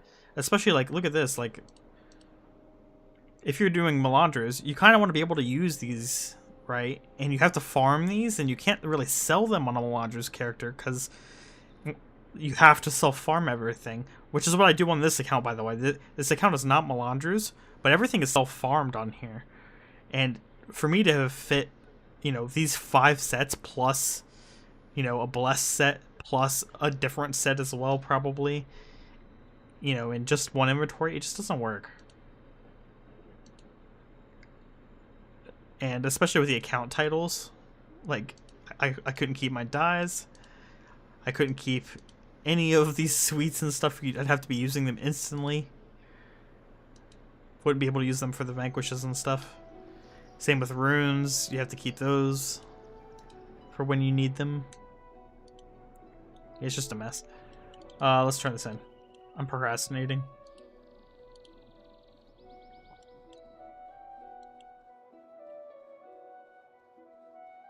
Excellent work. 300 copper coins. And did I get the title?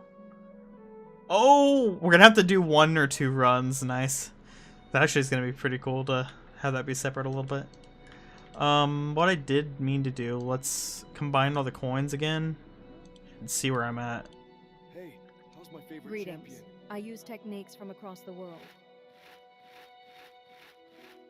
I think I have a gold coin now. Greetings. I use do. Techniques from across the world. We got our first gold coin.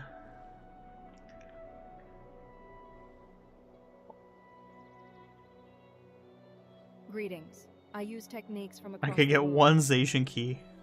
Hold up. I could get the light equipment pack, but I probably am actually just gonna hold on to this and jump straight to the heavy equipment pack.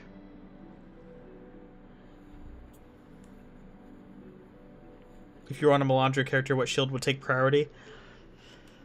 Lightning, piercing, and fire probably would be the 3 that I would like not.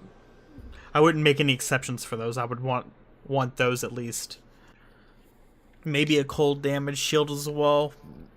There's some, at least in like, you know, the Shiver Peaks, you have to deal with the ice elementals a lot, and cold damage would be nice versus those. Yeah, so we're 1/10 of the way to one of these, and 1/15 of the way to the heavy equipment pack. I've not been keeping up with this though.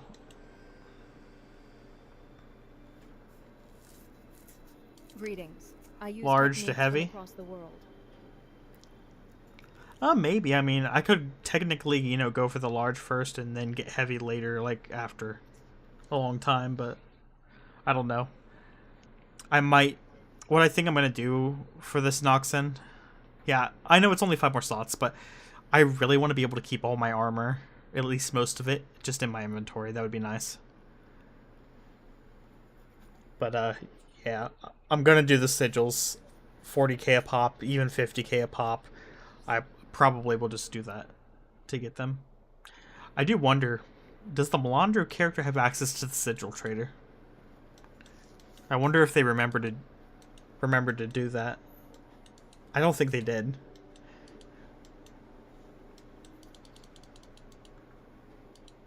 Alright, let's go get this title. I don't really need all these, but let's just keep, like... Do I have a full one? Wow, I used some from each one of those. How nice of me. Oh, I was gonna customize my weapons. Is there a weaponsmith here? Using eyes? No, let's go to LA. Or actually, let's go to Commandant, because we're gonna be going this way anyways. And the weapons guy's over here. And we'll trade these in as well. Isn't this guy? Yeah, this guy's one of them. I think he's the Drake flesh one. Have you ever tried Iron-Tooth Drake? Yeah, there we go.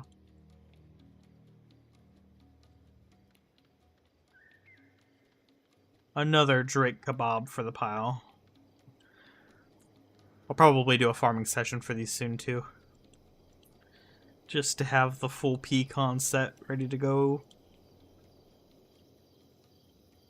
Weapons. Weapons blessed by the island winds and morning sun. This is our spear. You can customize all of these. Wait, can you not customize shields? You can't. Wow. I wish I could just so they wouldn't show up in the merchant. So yeah, we're fully customized again. And we'll go over here, I think, or is it here? I think it's here. Is there a collector here? There he is. But yeah, I'm probably just gonna farm sigils. I put iboga petals in my. Oh, you have to put them in the Hall of Monuments. That's really annoying.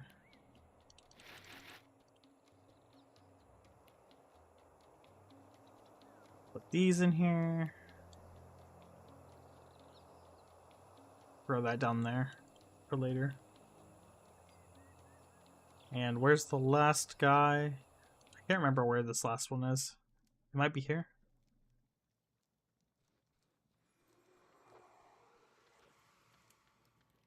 This guy? Or is this this might be an armor collector. I'm pretty sure most of them have chef in the name. I am going to get a Tormentor shield. My older brother's Yeah, that's weapon an is armor in collector. terrible shape. Maybe it's here. I assume so. I don't think that it restricts the Hall of Monuments because there was never any mention of it. Ahlan wa sahlan. Welcome to the Jewel of You don't Ilona. need that.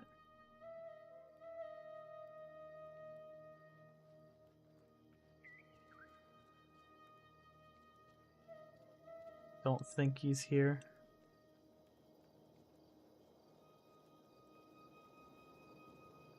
Great time for an ad.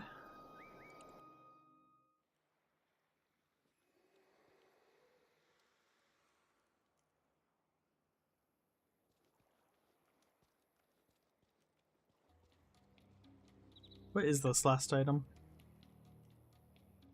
Scale fin soup. Oh. I have 2 of those in here somewhere, but that was it. They're already in storage though. Okay, I don't care about those then. I'm just gonna sell. Ahlan wa sahlan. Welcome to the Jewel of Ilona. And we need a rune trader. was one here.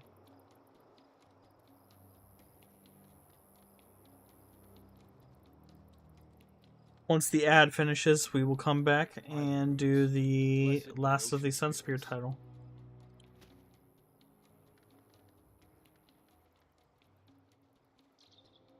And we do that up here.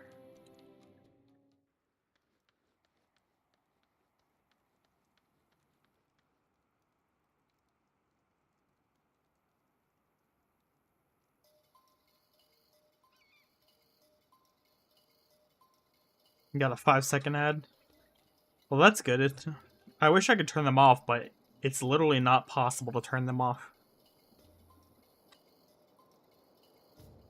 You either become a Twitch affiliate to get the, like, if you don't become a Twitch affiliate, you can have no ads. But then you don't get any of the amount of VOD time that you can keep. You don't get the 1440p streaming beta. Where's my escape build? Oh, I'm in the wrong folder. Wait, no I'm not.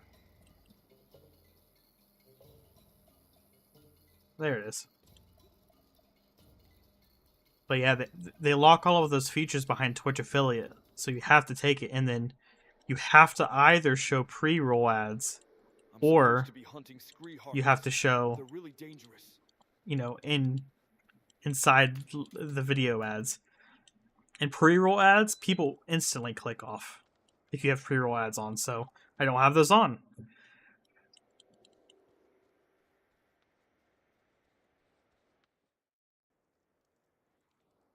We got 23 seconds and then we're good. This is one of those farms we want the piercing shield for. We die often in this farm.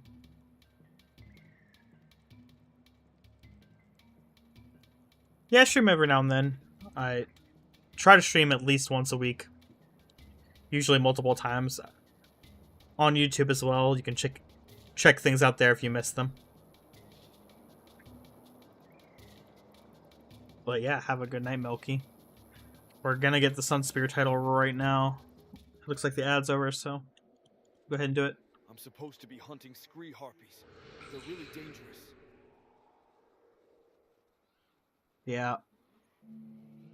All I'll say is ad blockers exist.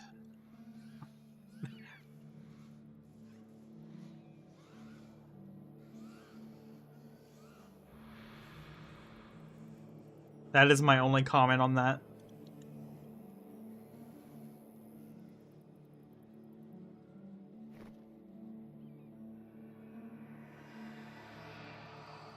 Yep, appreciate it. Okay. Get this Sunspear title done with.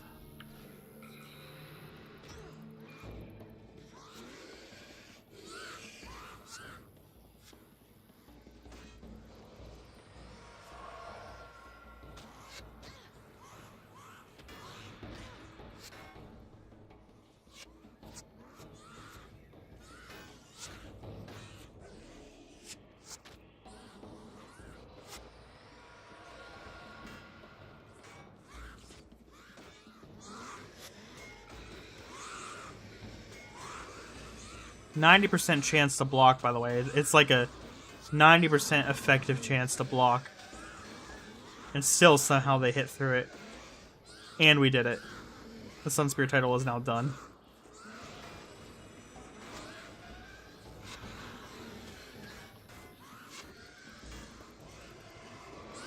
Huge. Big progress. Insane progress. Oh, gemstone axe. Hello. Oh, another rags. Please don't die. There we go. Thank you, thank you. So we now are 4 of 30. Catching up to Noxon, but I've been working on different titles than he has, so we're just making different progress. Yeah, we have Secret Agent, Spear Marshal we just got. Survivor was free, and then Life of the Party was also pretty much free from the Christmas time, so.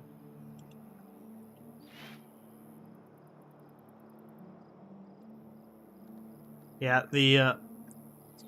it looks like I've not been making much progress on this count. But keep in mind, I also got 154k Luxon faction the other day when that was happening, but I'm at 1.3 million Kurzik faction, so we're a little more than 1/10 the way there for that. Garbage, garbage, and garbage. Okay. Welcome to Vapi, land of princes and prosperity.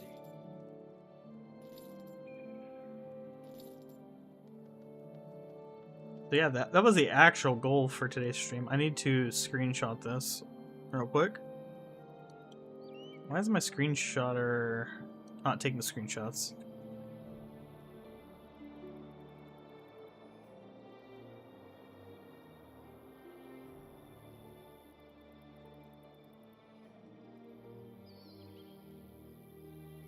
I don't know why it's not working.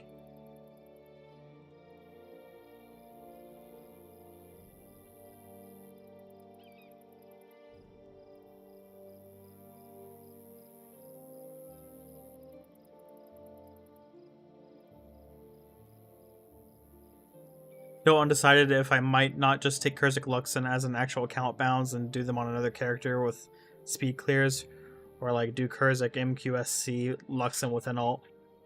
Yeah, I'm sticking to mine. I want to do it the only way I can, so I'm going to stick to that. We're almost at rank 4 devotee.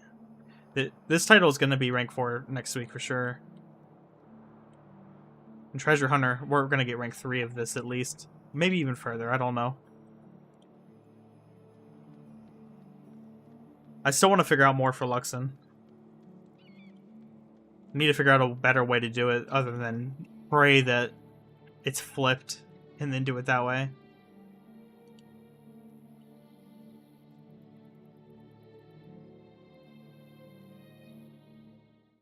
It's just so much time to spend for something not really profitable simply for the sake of it. Yeah. That's pretty much this whole account, though. I'm only the only stuff I do off stream on this account is farming, mostly for the faction. And that's because if I streamed all of the farming, I would be streaming every day, like, I'd have to stream like 16 hours a day every day, no matter what. Refined combat techniques. Hey, Kazu. Yeah, if you missed the Kazu, we just got Spear Marshal.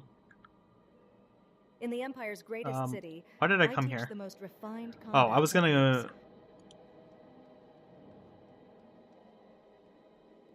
go into Vizuna.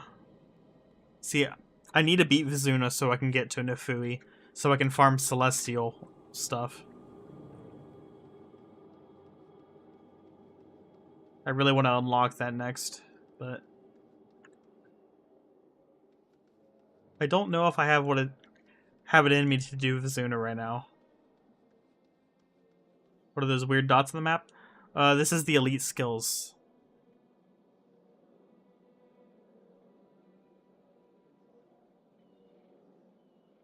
So I have some of them turned off, but it shows you all the elite skills you need to cap and where they are. And there's some over here by the travel. These are all quest related.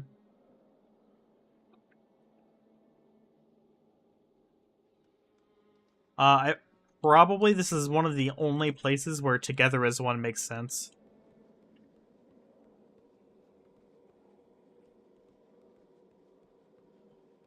Like, this is the only mission I think where I can bring this and this works. But the SOS route is probably ideal.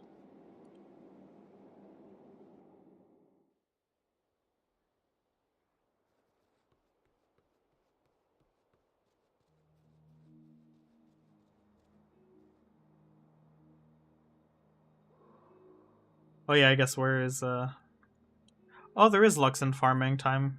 Maybe I do that instead to close out the stream, because, like I said, I don't know if I want to do Vizuna right now. This is really involved, and I don't even know if this is gonna work. Also, I don't know if I want to run Dagger together as one. I might run a bow build. I need to do a little theory crafting. But is there favor? Okay, there is. Okay, we're gonna go do some farming to close out then. We'll just finish off this favor and close the stream out. Let's see here. Dragon Moss. Hit that. Hard mode.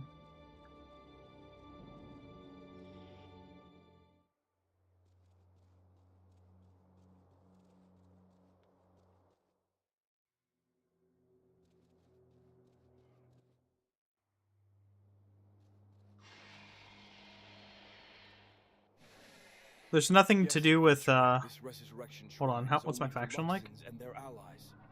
This Oh. resurrection talk will only this shrine will work for you now. There's no link between favor. There is a link between where the lions are positioned. Right now this is flipped Luxon. So we can farm Luxon here. Oh, I didn't grab the buff. Good call. Jesus. This run's probably scuffed. I don't know if I can teleport back this far. This is my shrine. This is my shrine. What? This is my... It wouldn't give me the... That was weird. It was like not giving it to me. I wonder if it was because I was on the edge. It actually worked out. I didn't know you could actually pull these this direction. But you can. Ooh, daggers.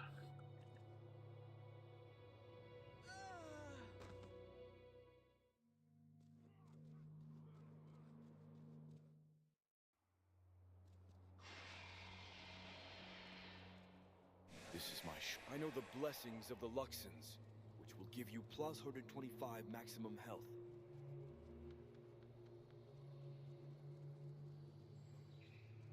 Yeah, we'll do a little bit of Luxon farming.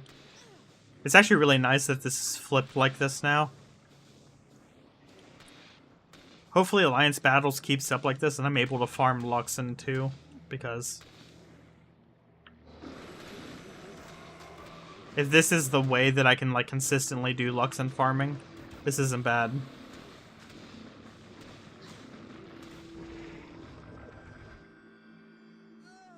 Why do I have negative luck on dungeon drops, though? Good question.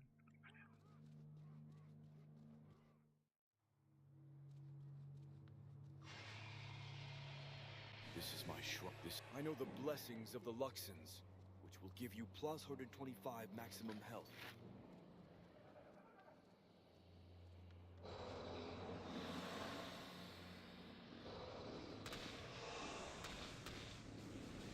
Later, Noxon. Thanks for stopping by.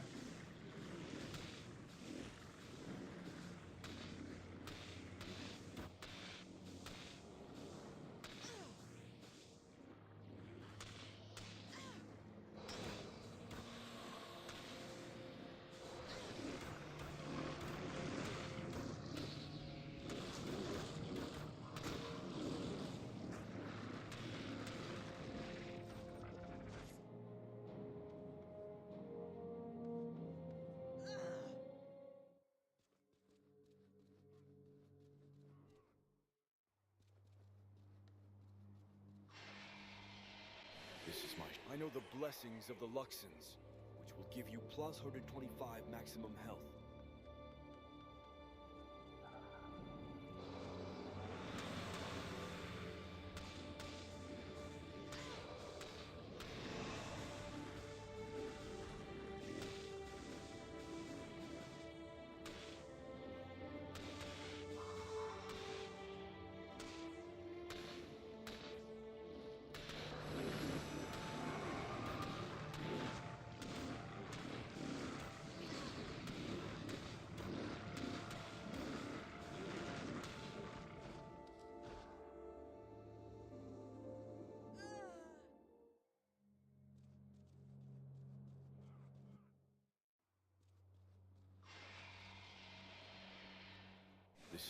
I know the blessings of the Luxons, which will give you plus 125 maximum health.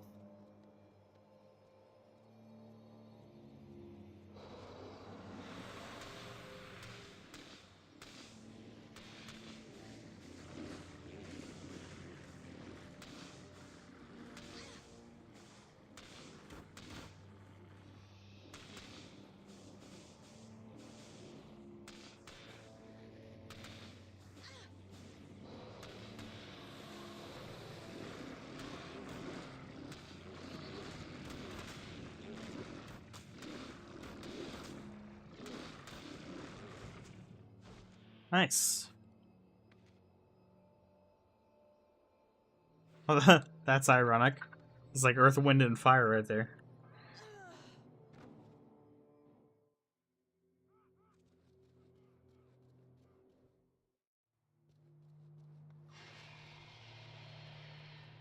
This is my shrine. I know the blessings of the Luxons, which will give you plus 125 maximum health.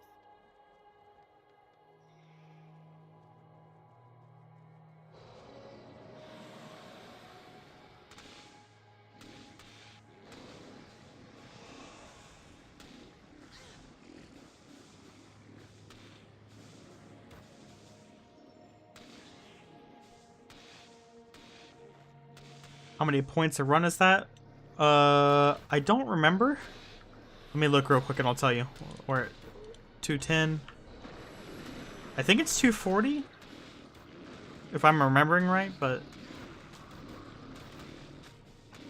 maybe it's 250. So we went from 210 to 450. So it's 240.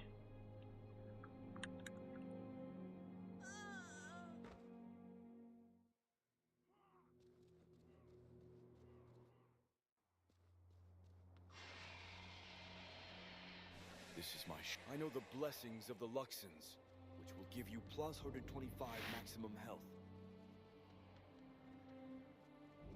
Nothing good. I keep hoping we get like a soul reaping staff. Yep, it's a very long grind. Right now I'm not super concerned about Luxon. The reason I'm doing Luxon farming while it's like this mostly is actually just get the elite armor because I want to have it. But long term, yes, it's going to be a long grind. Keep in mind we're also doing Kurzik as well. That's the main thing we're focused on. So during double faction weekends, I pretty much exclusively farm the Dragon Moss, and hopefully it will be Kurzik during that weekend. But it doesn't really matter. I'll just have to reform the Guild and Alliance and stuff if that becomes a problem. But yeah, what we do is during double weekends, or the double weeks or whatever, we donate the faction to the Alliance, and you get a double because anytime you donate to the Alliance, you already get double. So for every 10,000 faction, it actually becomes 40,000 faction contributed, which significantly speeds it up.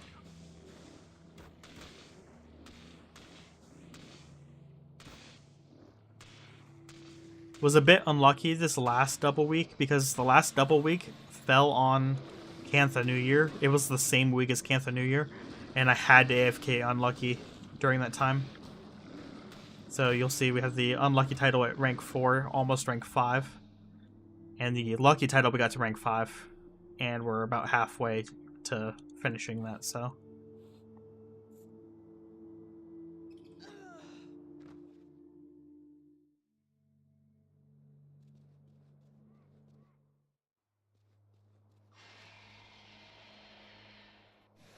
I know the blessings of the but the Luxon grind is probably the longest grind on the account.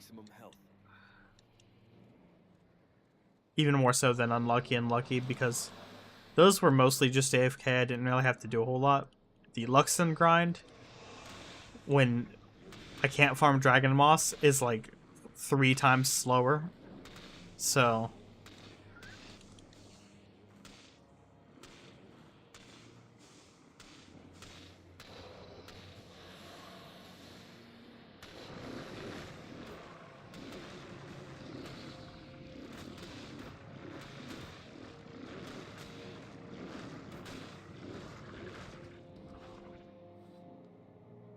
Yep. Yeah, planning on doing both. Or maybe not both. We'll see. So, it's very likely I'm going to go for Legendary Master of the North. This is my I know the blessings of the And I might be able to skip Luxon. I'm kind of hoping I could skip Luxon.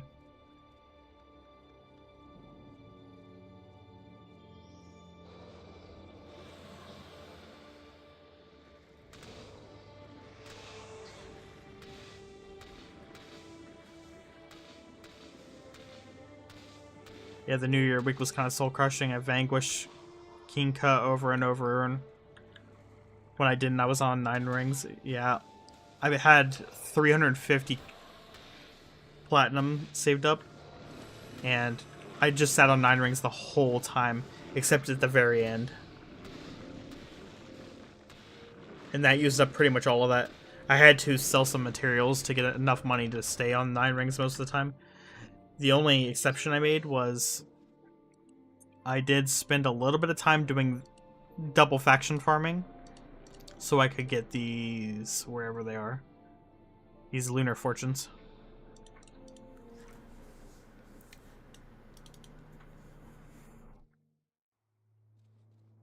So I have almost 1 stack of lunar fortunes. And that hopefully will be enough for me to solve Underworld solo and Fissure of Woe solo. No one's ever done it yet. Now is very close, but he's on the hardest ones now. He's doing Cathandrax. And then there's Slaver's Exile still. I think he can skip one of them though. I'm wondering if Slaver's Exile hard mode can be skipped, or if it has to be a normal mode. But I don't have the same rule set as him, so I can use con sets and stuff, and that should, in theory, make all of that doable.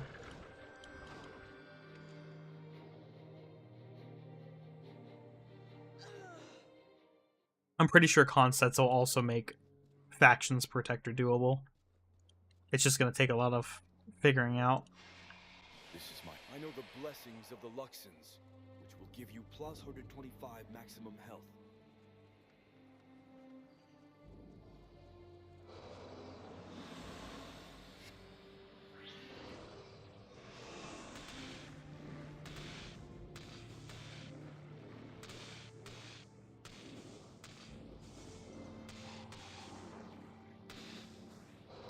Yeah, that was those types of things are some of the stuff I wanted to figure out on this account.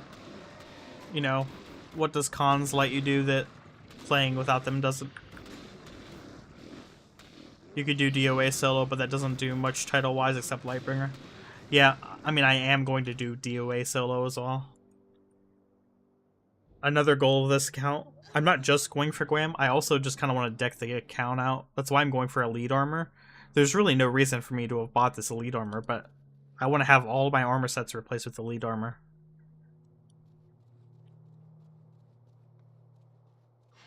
This is my I know the blessings of the Luxons. Yeah, it's mostly just one of those things where you need to practice and get all the knowledge into your brain. Like Underworld and Fissure of Woe, it's really just a knowledge check of like knowing the path, knowing the order of the quests, when to do what, when not to do what, that kind of thing. Same with Domain of Anguish.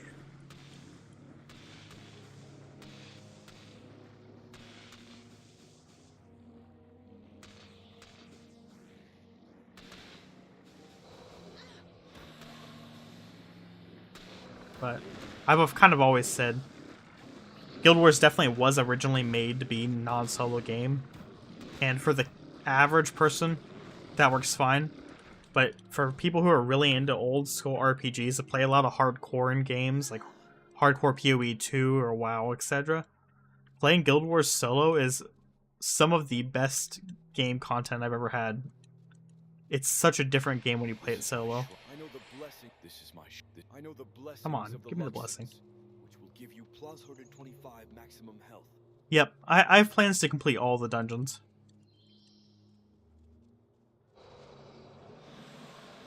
Mostly just to say that I did it. But also, I'm a big fan of the dungeons.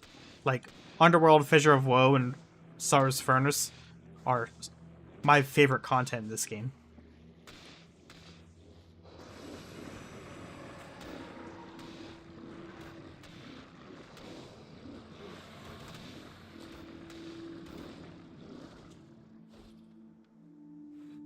When I was younger, I never really full cleared them. Like, I would be in parties occasionally that would do like a full clear, but I never really like understood, if that made sense. I was just dumb kid growing up and was like, oh, let's go do this. You know, watch your number go up. It was never about, you know, learning the mechanics and the experience and stuff. I was just kind of doing my role, and that was it.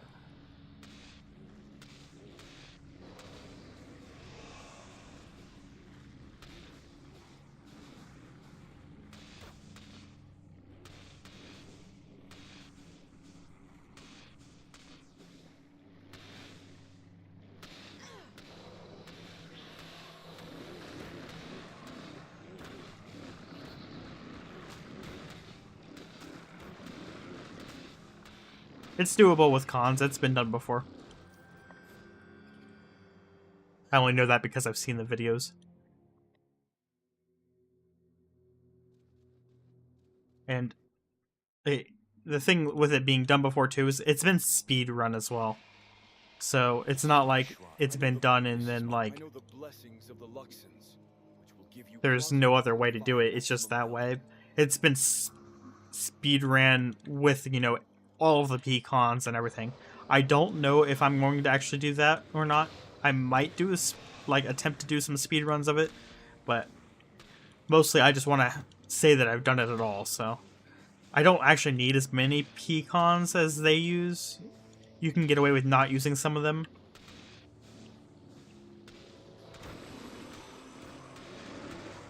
And because it's the speedrun, they use a lot of risky strats to cut down on the time. I don't have to do all those.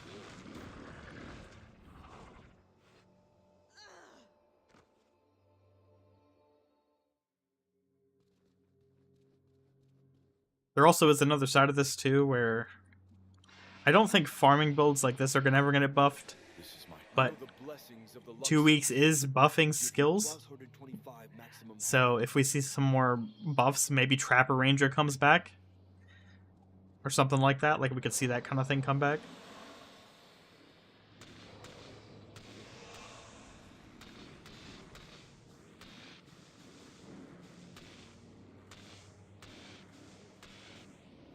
There's also marker protection as well. Something I've not really investigated on Ranger.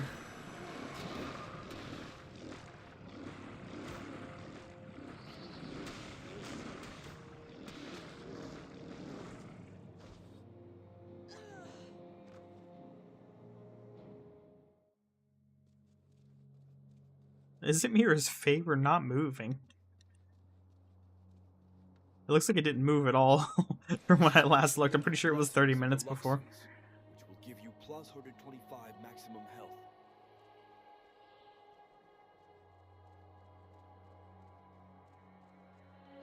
Must be a lot of people getting titles right now. What are we at? 4,000? Maybe we'll just close it out at 5,000. I don't know. We'll go like 20 more minutes. I think that's when it was supposed to originally end.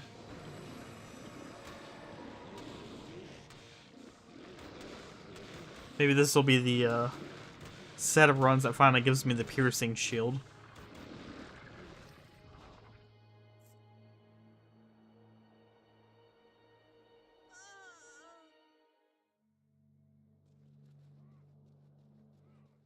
Yeah, those are other goal of this account, though, is just to kind of drip the character out. I want to get a good Chaos Axe as well, just to have. Oh, it's not. I actually did a video on it. Well, I didn't really do a video on it. I did, like, it was part of a stream.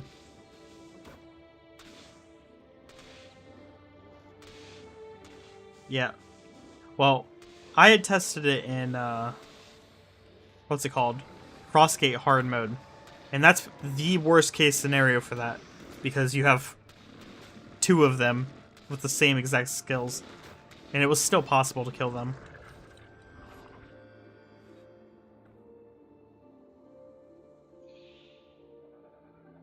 The Shiver Peaks are scary, but really, like, I don't think it's really any worse than it was before. The solution to the problem is bring some kind of enchantment strip. Problem solved.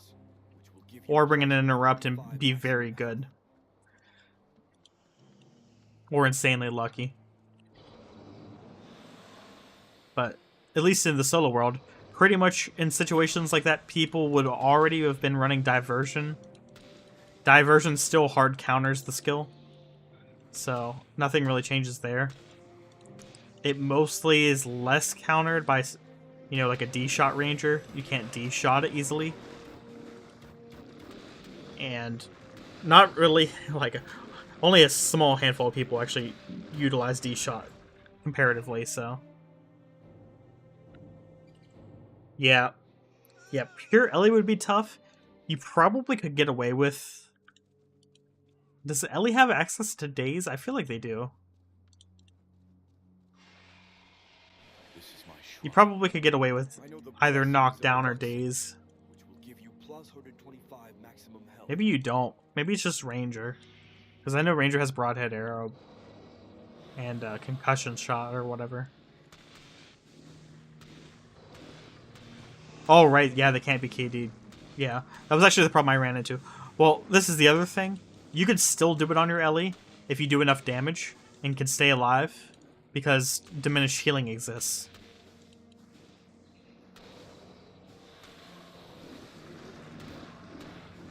That's actually what I used on my Ranger. Completely forgot to mention that. Is you can just keep hitting them for 10 minutes and then they will die. It does, yes. Because Mark of Pain's heal is a direct heal. It is not like a regen or anything like that. It's a flat heal.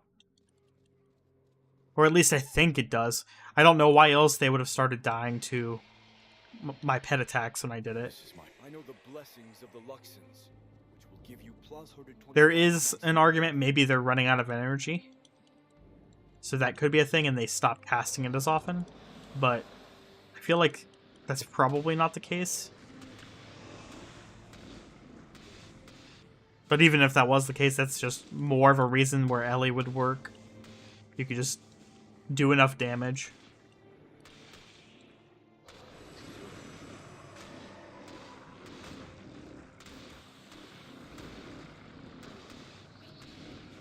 From what we've seen, it's just the flat healing numbers. So, like, heal other, it would apply to that. Or anything that gives a, you know, flat amount. What it doesn't apply to is stuff like, you know, you can't diminish the healing breeze. It's still going to regen the same amount or whatever. And there's some certain skills that seem to not trigger it as well. I'm pretty sure that that system... Yeah, it's a really obscure mechanic. You would only know if you solo. And you really, like, it's a recent mechanic that we've only learned about recently as well. And Serial did a lot of investigation into it. But yeah, if you attack a healer for 10 minutes, their healing gets worse. And it seems like it's actually intentional. It's not, it doesn't seem like a bug. It seems like this is like a intentional pity system for noobs who beat their head against, you know, one mob over and over until they end up in that situation. And then the diminished healing, what it's meant to do is, you know, over that 10-minute time, if you're still sitting there whacking that mob, it makes it to where it's easier to kill. Kind of like how the AI for CA works. They're really in hard mode. There's no reason that they should have it that way. But they do. Because noobs.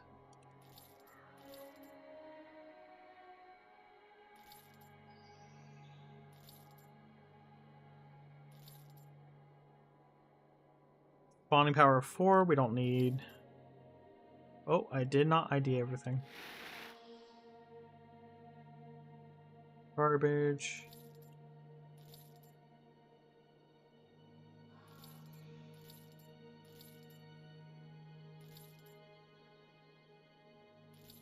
Yeah, diminished healing, though, only really comes into play when you're dealing with very specific sets of scenarios.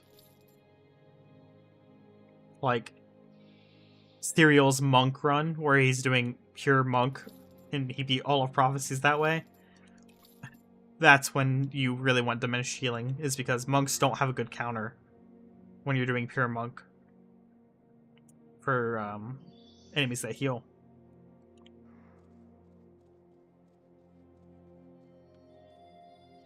See, what are we at? Faction. We'll get 10k faction. And we'll call it. This is my... I know the blessings of the Luxons, which will give you plus 125 maximum health.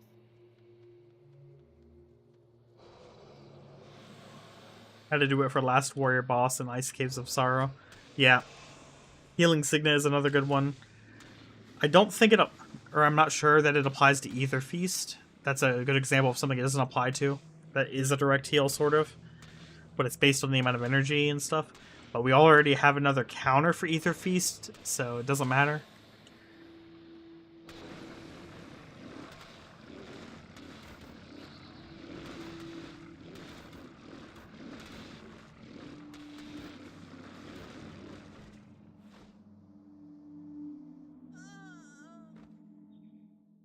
Yeah, that's usually why you pretty much always want to bring some kind of shutdown skill when you can. This is my shrine. I know the Yeah, Ether Feast is kind of indirect healing, where it's a consequence of the energy gain.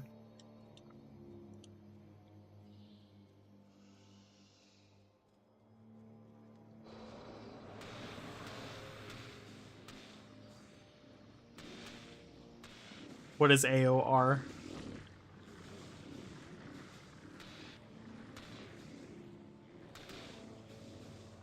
Drawing a blank on that skill name. Oh, Aura of Restoration. Yeah. Yeah, no, that's another good example. I would not expect diminished healing to work on Aura.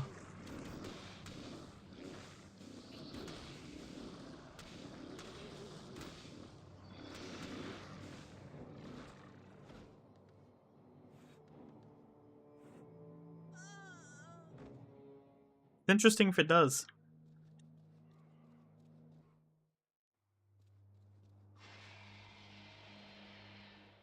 This is my shrine. I know the blessings of the Luxons, which will give you... Yeah, I mean, to be fair, I think with this mechanic, we're all just kind of guessing, right? The only way to tell how something is happening is through trial and error. There's not really a good way to, like... Nobody's going to be able to confirm these mechanics. Even if we asked people at 2 weeks if this mechanic, like, directly existed in the code somewhere, they probably couldn't tell us because it's such an obscure thing. I do think that this is a very intentional, like, noob alleviation mechanic that got put in at some point. The problem, too, is we don't know when something like this would have gone in. Because it didn't necessarily launch in the game when the game launched with this. It might have been something that got added after when people were saying stuff was too hard. Yeah, it basically is an anti-stalemate code that leans towards the player over a 10-minute period. And the 10 minutes, it's very obvious. Like, that's why what makes me think it's something that's, like, intentional is it's really obvious. As soon as you hit 10 minutes, the healing just stops doing anything. It just stops working on the enemy.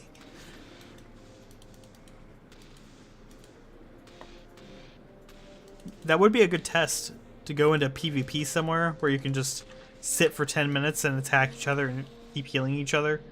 Like you keep healing yourselves. I doubt it will apply in PvP.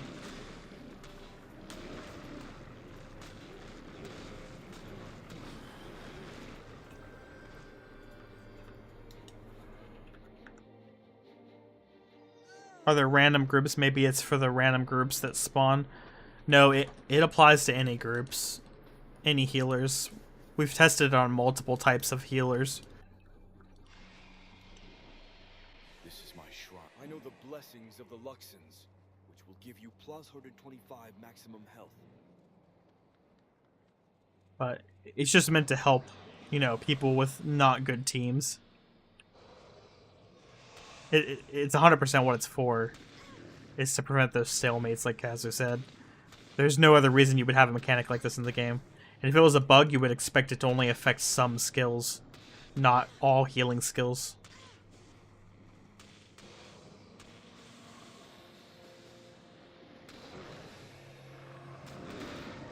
Yep. Yeah, there's all kinds of weird things you can do with the AI, like Earthquake doesn't get cast on you when you're solo, for example. That's something, if you ran parties of heroes, you would never know that you could avoid Earthquake by just not having any party with you. Or Throw Dirt, for example. They only cast that if you have a martial weapon equipped. So, in solo, what you often do when you have enemies with Throw Dirt on them, like the Ranger boss in the Thirsty River, and you want to pull them further, you equip a martial weapon. Or, yeah, the Shatter Threshold, or the threshold for them to use Energy Burn on you. But enemies won't shatter you if you're within, what is it, 30 to 70% HP? Or is it the opposite? I feel like it's 30 to 70.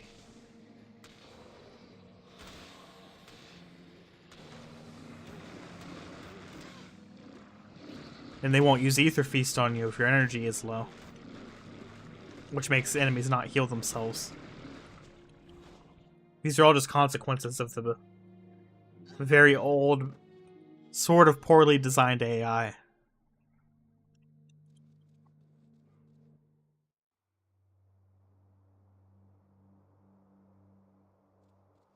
Oh, yeah.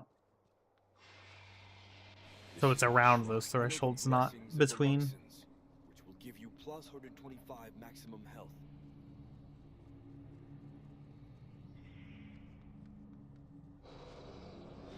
How we doing? Making good time. Lots of faction farmed.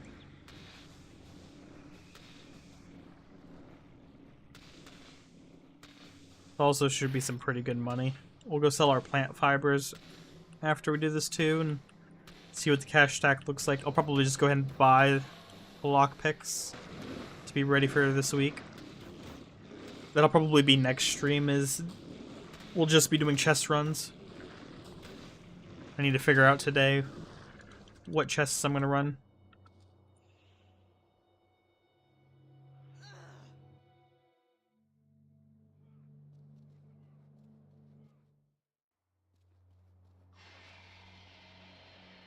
This is my I know the blessings of the Luxons, which will give you plus 125 maximum health.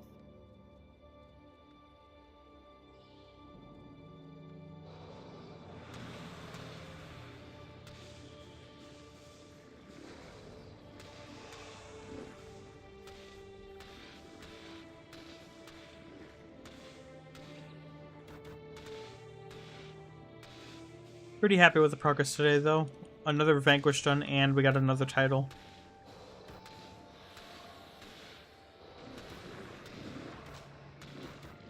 Going to start chipping away at all the vanquishing once we get some more skills unlocked. That'll be the next order of business after Lucky Week, is we're going to be unlocking skills. Maybe we might do cartography at the same time. If you have to do slavers, would you go hard mode all the way? I mean, presumably, yeah, like, you have to do it. I don't know I don't know if you can skip a hard mode dungeon or not. That's the real question, is, you know, can you skip a hard mode, like one hard mode, or is it like two normal modes, or, you know, what are you allowed to skip there while still getting the title? So that will decide whether or not we end up doing a hard mode slavers. That's going to be very, very hard to do, though. Yeah, it's 1031, yeah.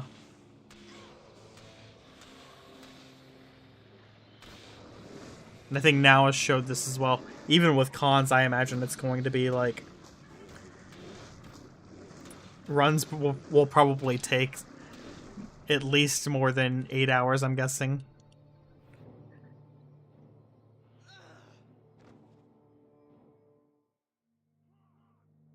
Oh, you can skip one hard mode. So technically, yeah, you could skip hard mode slavers, though I do wonder if normal mode slavers is solved. You know, at that point, can you not do hard mode? Plus 125 maximum health.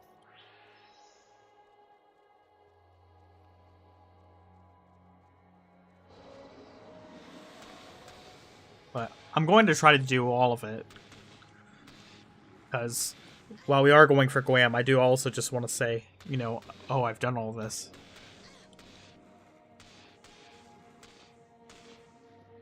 Part of why we went Rangers. A, I didn't really play Ranger back in the day, but B, we kind of want to go for everything. We want to do everything. And Ranger can do everything. Unlike my Necro playthrough. Oh, black die. Who was just talking about black dies? Increased drop rate? Thank you for the luck.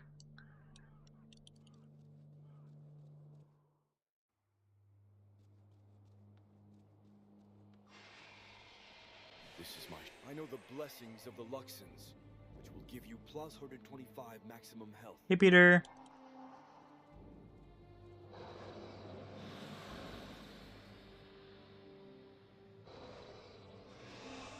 How are you today, Peter?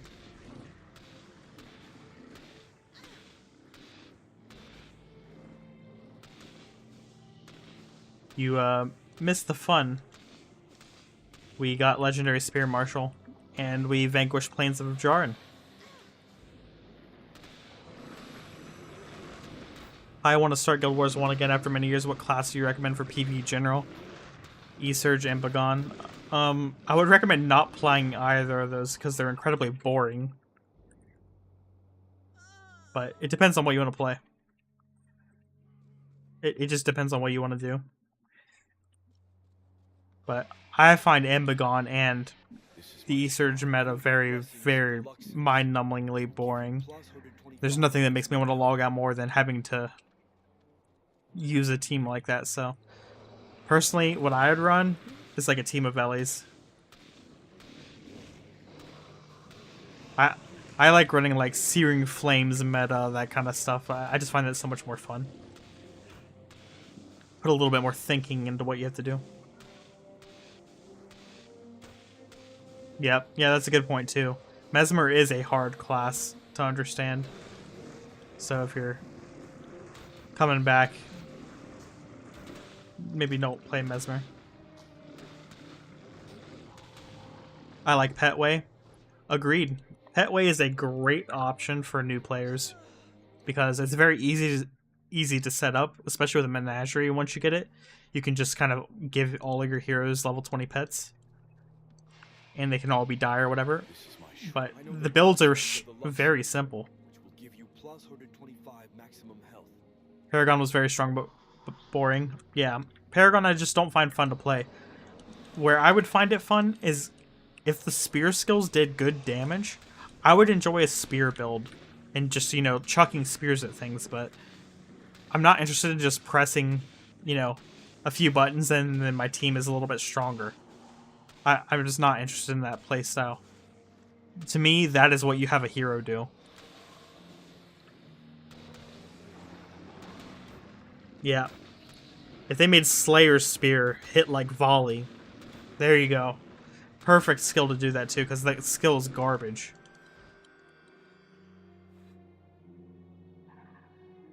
Ritual Spammer, Spirit Spammer, or Assassin Dagger Spammer are two very easy and effective builds. Yeah, agreed. Yeah, you won't really learn much with SOS, but it is a different type of playstyle. You could also run minion builds as well, right? You could run the minion team.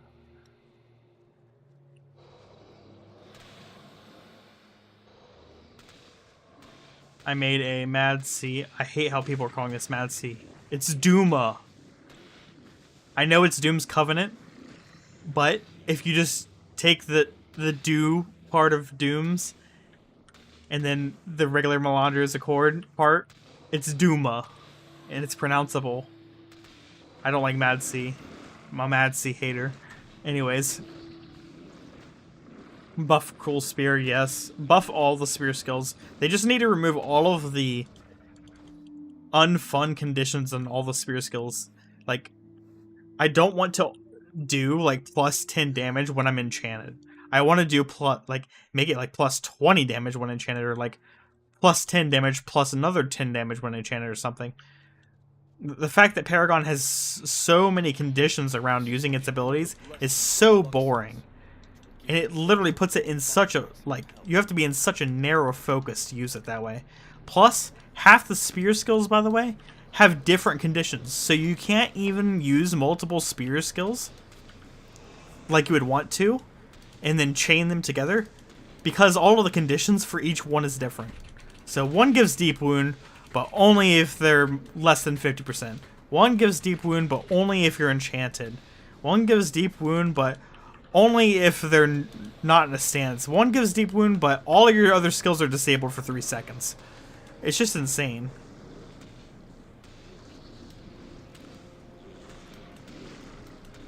It is the most poorly designed part of any class in this game. It direly needs an update.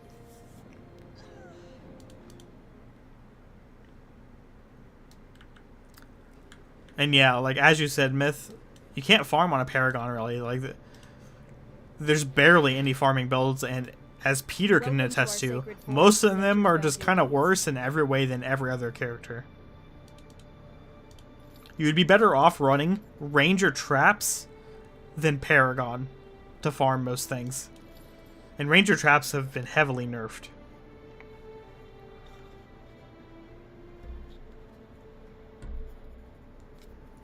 The only Paragon legit are Diamond Gen. Yeah, see, I don't even care about those, because, like, when I fought the Diamond Gen on this solo character, they were not an issue at all.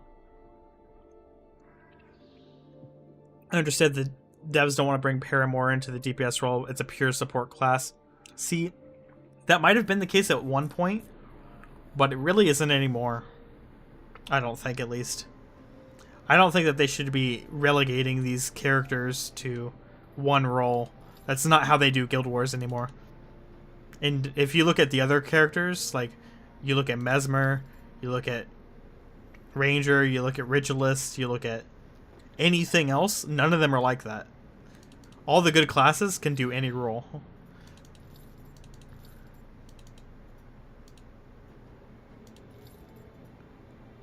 10 versus demons, we already have that. Gotta make sure I'm not selling anything important here while I'm yapping. Oh, let's see if we get lucky with the Amber Chunk. Oh, we got dust at least. I will take this 20% enchant for staff. I don't think I need it, but I'll take it anyway.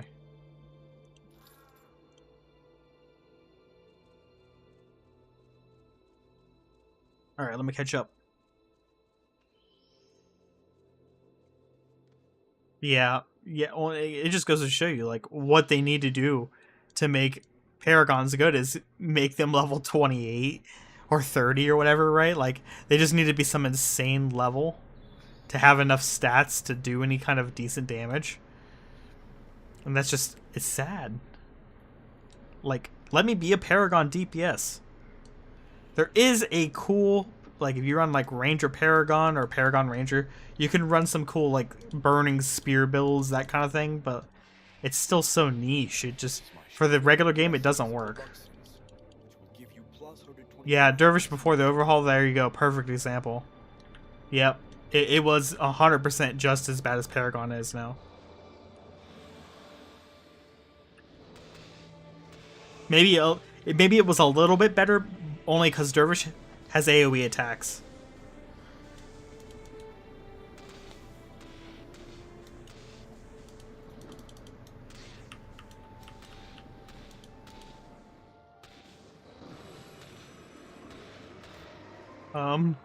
What did my character just do there?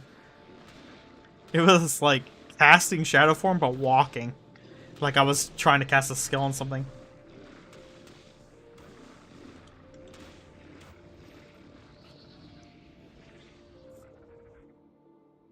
The avatars were better before, yes.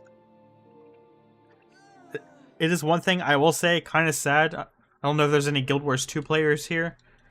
The Conduit, I was really excited about the Conduit coming to the game. It was basically meant to be the Dervish, and it was a kind of a letdown. Will give you plus 125 maximum health. Yeah, to be fair, that was OP.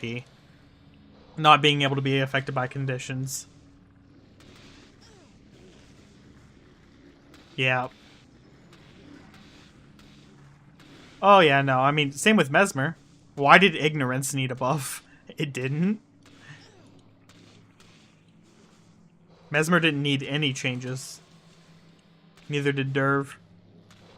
There's probably a few skills that they could change, but...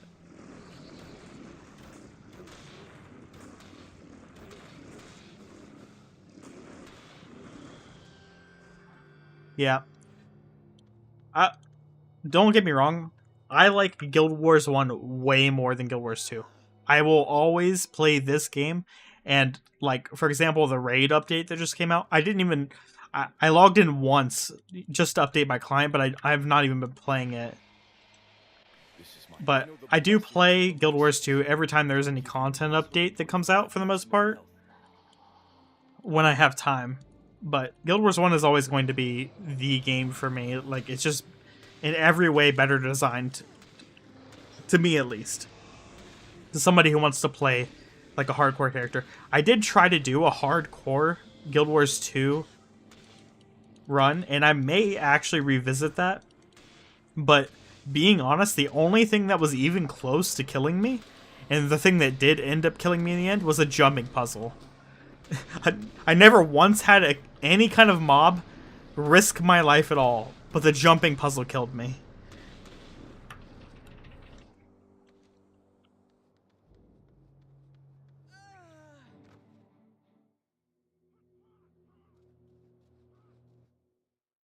But yeah, I was very excited to see Raza come into Guild Wars 2, and the Conduit class, the idea of bringing Dervish into Guild Wars 2 fully was a cool idea, but it just didn't land well. The class does not feel nearly as good as Dervish does. And I know for lore reasons, blah blah blah, they can't do that, but I disagree. I think they need to stop using lore as a reason for them to not put content in the game.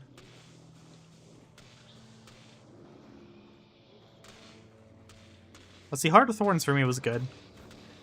What made me stop playing Guild Wars 2, I will admit, is Icebrood Saga. A lot of people liked it. I was not one of those people. I've never wanted to not play a game more in my life than when Icebrood Saga came out.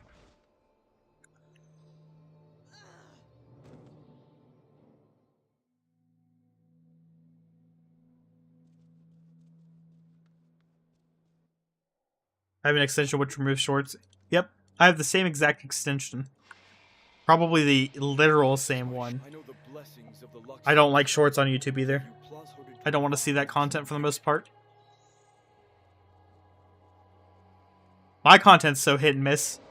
The patch notes videos, I mean, this makes sense, right? The patch notes videos and my reviews and stuff of all of the, like, Reforged content. Oh, we got an ad. Well, I guess we're waiting for 3 minutes to have this discussion. Speaking of hating things, please use ad blockers.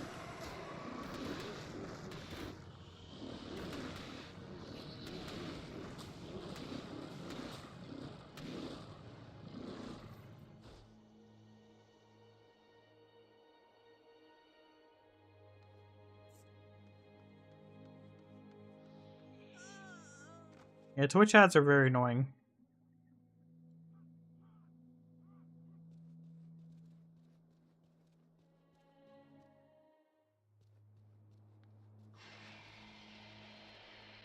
Kazu is back. We still have 2 minutes for everybody else. Yeah, I swear, guys, if I could turn the ads off in Twitch, I would. It's just not possible. I actually do turn them off on all my YouTube stuff. The mid-roll ads are turned off on all videos.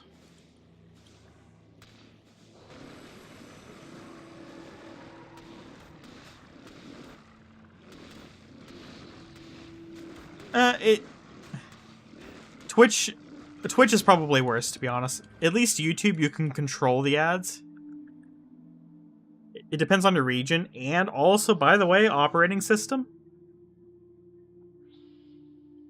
So, I use Linux as my daily driver, what I'm using most of the time. And I don't really get ads even without an ad blocker. I still use an ad blocker. I know the But blessings of the Luxons, which will give you plus 125 maximum health. yes, that is the Peter.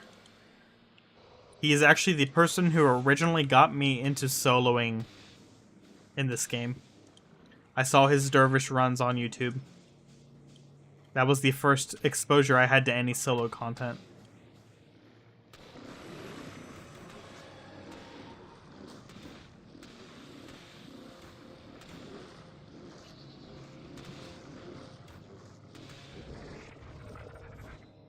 I think we're back. What were we talking about before the ad? I don't even remember.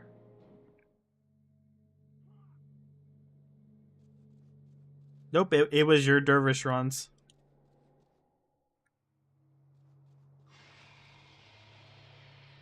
I did not solo the game before. I just played the game.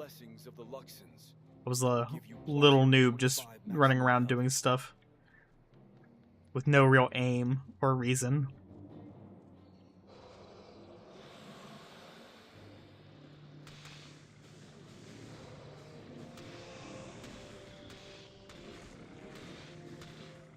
Also, thank you, Myth. I'm glad you enjoy the long-form content. That's what I was talking about. So, my short-form content videos, where I'm like going over patch notes and stuff like that, the recent ones got like 5,000 views, which is kind of crazy. But then my regular videos that I spend all my time on, these kind of streams and that kind of stuff, they get like 100 to 200 views at most. And it's depressing sometimes when you think about it that way. Yeah, no, I've been really happy with how YouTube has been going. I didn't really expect it ever to take off, but those videos are getting enough views where I'm actually I hit 1K subscribers the other day. I'm at like 1.2K now. And those videos pretty much drive the channel. And I'm not a video editor, so shout out to Peter for being able to edit his videos, and they always are very well put together and nice and stuff. And I don't do any of that, so it's pretty crazy. I'm at 1K already. I hope Guild Wars 1 will get a lot of new players with Reforged on Steam. It already did. So if you haven't been paying attention to the numbers, pre the Reforged update, Guild Wars usually sat around 100 to 200 players on Steam, of just people playing through the Steam client. And keep in mind, most people play not on Steam still. And that's always going to be the case because the game was always released not on Steam beforehand. So most people have ArenaNet accounts and aren't playing on Steam. But now, it's like 1,000 to 2,000 daily players. So it was pretty much a 10 times increase in the amount of people playing on Steam. And it's pretty much the same for non-Steam as well, I'm guessing. So, yeah, the game's been really busy. Pretty much everywhere.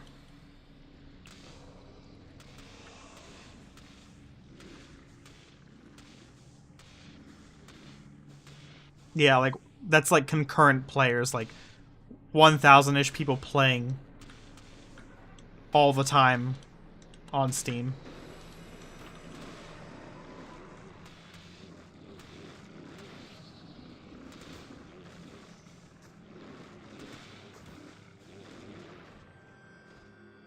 Yeah, I wouldn't worry too much about getting warm with Guild Wars 2. Guild Wars 3 is coming, guys. Hate anybody who, doesn't want to hear that, but it is coming. It's gonna be here before people know it. Probably next year. Maybe the year after next. A year after next at most, honestly. I've been watching their hirings and stuff, and like who they're hiring and all that, kind of keeping up with that news. And they still have not announced another Guild Wars 2 expansion, by the way. There's no one knows what's happening after this expansion. It's 100% intentional with where we are in this year.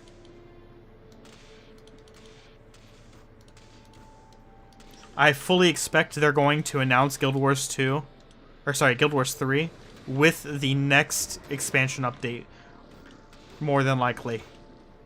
I think that's when we're going to get the announcement.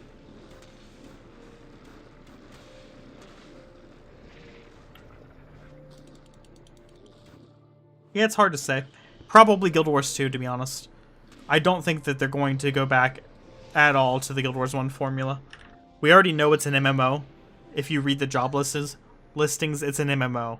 So they're going to keep the same kind of systems as Guild Wars 2 because as much as I love Guild Wars 1, Guild Wars 2 sells better to people. To most people, like 99% of people. Give you plus 125 maximum health. Yeah. Guild Wars 1 is a product of its time, and while I and a lot of people do like this style of game, and I do think there is room for them to make another game like this in like a Baldur's Gate 3 style sort of RPG. Like not top down like that, but like that style of, you know, co-op gameplay. They could do something like that in a more modern engine with more modern graphics. I just don't think they will do that because the MMO just makes them more money. And the average MMO player does not like Guild Wars 1.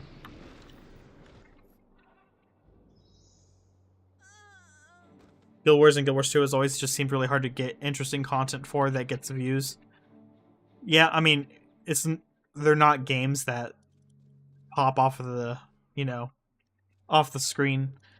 All MMO content, except for the only exception for this is RuneScape. And this is for completely different reasons. But even WoW, the only reason WoW content gets any views is because they have 100 times the player base. Otherwise, they would not get any views. And the reason for that is MMO content is not fun to watch. On a whole, when you compare it to other content. Like, watching somebody play Expedition 33, instantly recognizable what they're doing and what's going on. If you're watching me do this farming, like a random person who has no indication of what Guild Wars is, like, they're not going to know what's going on.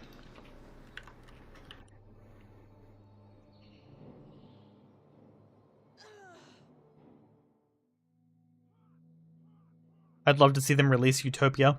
Probably won't happen. We are getting content, though. I don't know if you guys have seen all the spoilers. There's been some data mining in the Toolbox Discord.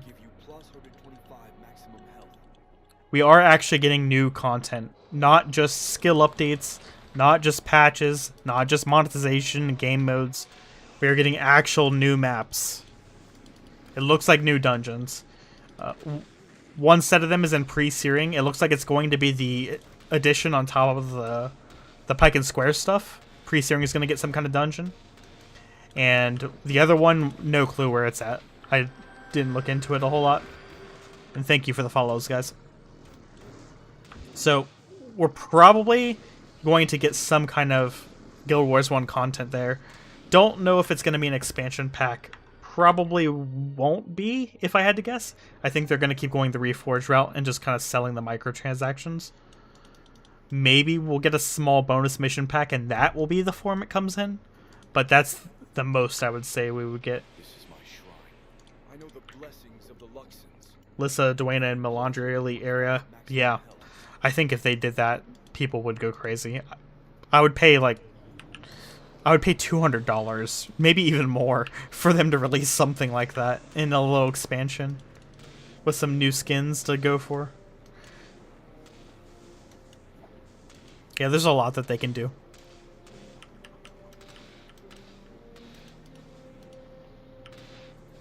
But yeah, MMOs are hard to watch.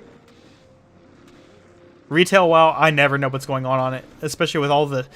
They really have a problem with their add-ons. The game is not recognizable stream to stream at all. Everybody's got different add-ons and looks to the screen and everything. You never know what's going on.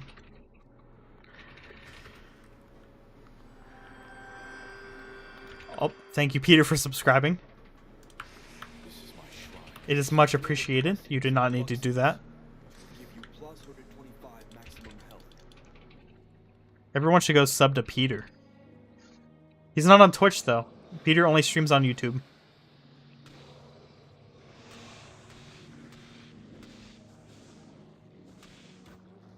Yeah, no more ads.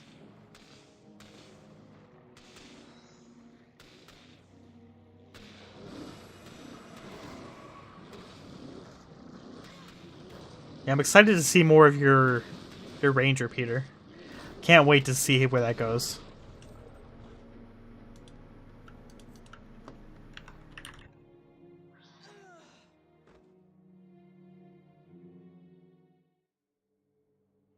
You should be able to prime sub.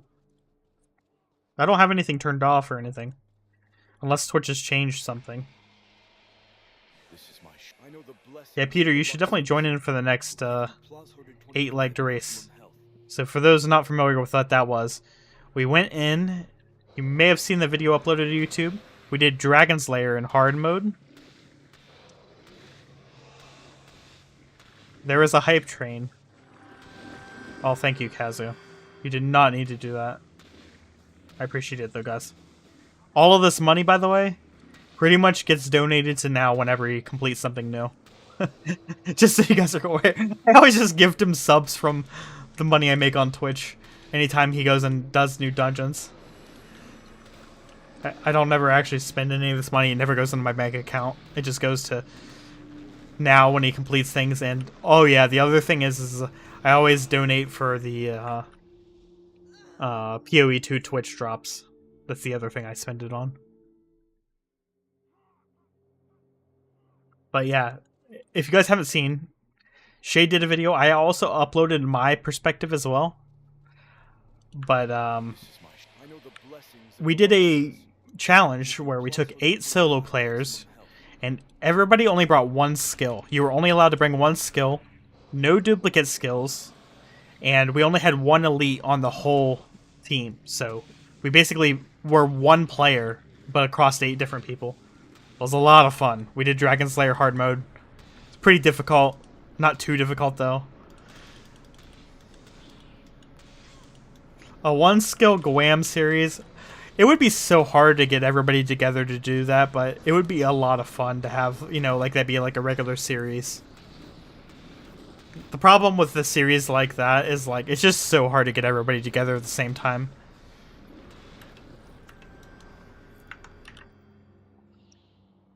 I think I passed the faction amount. Yeah, we might as well go to 15k now. I'm almost at 15k. Give it a little bit more time.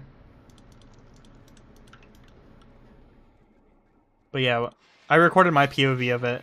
Shade also recorded it all. It was a lot of fun, though.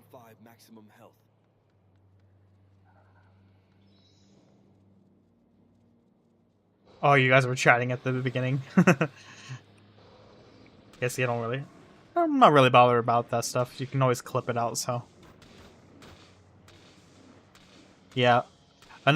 This is another series I want to do. Maybe even with you, Peter, and I talked about doing it with Serial, is like doing a duo series and getting a very regular duo series going, but it's just always so hard to get schedules with everybody. Especially, you know, this is the real problem, everyone. The real problem of Guild Wars is time zones. Half of the players in Guild Wars are in Europe, and then the other half's in the US. And getting everybody in the right time zones at the right times with work and everything, it's just so hard. It's so hard to get a schedule with everybody. Group hardcore Iron Man, pretty much. We probably, like, if I did a group series like that wasn't the 8-player thing, it probably would be duos. Yeah. Yeah, see, most of the time I don't have time to stream in the beginning of the day because I work during the day. I'm a DevOps engineer. I work a 9 to 5 every day during the week. So, and then most of the time on the weekends, I don't want to spend it streaming the whole time. I want to spend time with my wife and talk to her, and just sit around and kind of relax a little bit. So I don't end up streaming often on the weekends. I only did today because I wanted to get this Vanquish done, because today's the last day I can do it.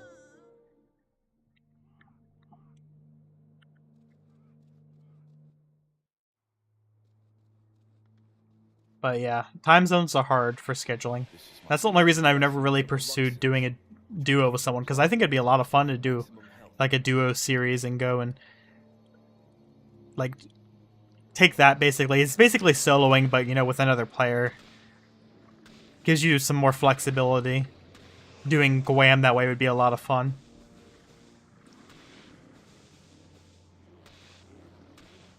Yeah, and I remember, Peter, you actually did one, but you said schedules prevented you guys from continuing it.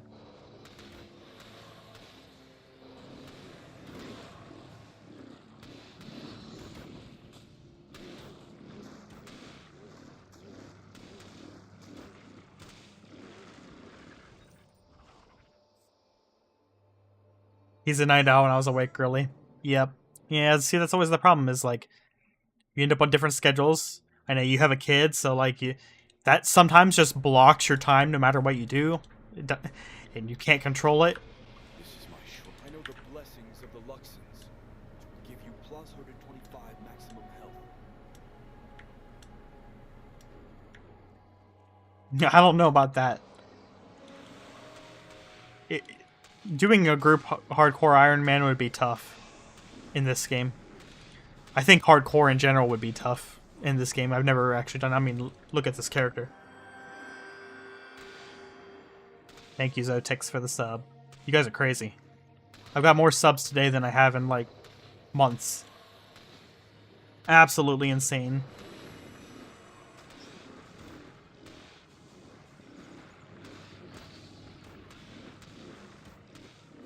We have like 2 or 3 more runs and we'll be done.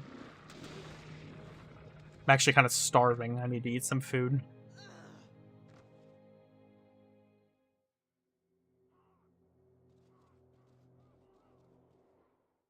But yeah, doing GWAM it takes too long to do something like that easily. What time is it for me? It is 5:42 p.m. I'm on CST, the Central Standard Time.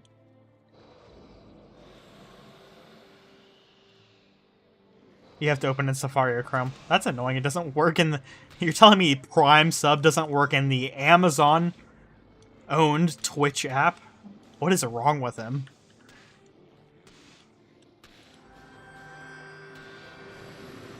Thank you for the follow, Jabba. Yeah. Follow, guys, if you want to see more content. I will be continuing this series for the next year. Probably, at least. It's going to come together quick, though. Now that we've started vanquishing, I'm going to start getting titles left and right. Probably go for Lightbringer soon, since we did Spear Marshal, just to check it off the list. Yeah, it makes sense. Yeah, they don't like primes anymore. They liked it to get, people into using the software and stuff, but they don't like it anymore. It doesn't really make them money. But they opened Pandora's box. They can't go back.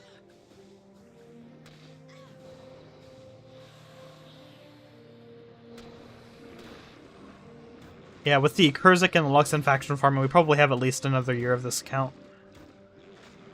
Unless they release a solo mode. And then... Oh man, I don't even want to think about it. We're doomed. I'm gonna have to start over. Was that it? Faction? Oh, nope, one more run.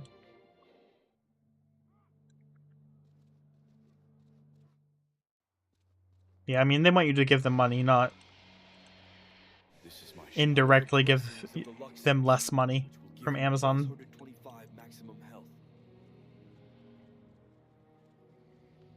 Yep, they just want you to buy Prime. That's what Amazon's basically did there. And to be fair to them, it probably worked. I think a lot of people own Amazon Prime solely, just to get the Prime subs, but then they also use, the delivery features, at least in the US. I don't know if it's as big in not in the US. I don't know what Amazon delivery is like in the EU, but in the US, if you have Prime, you can get stuff delivered same day. There we go. Okay. All done. We'll go turn it in. Yeah, here in the US, I'm in Austin, Texas, and you can get same day delivery for a lot of things. And it was actually better before COVID as well.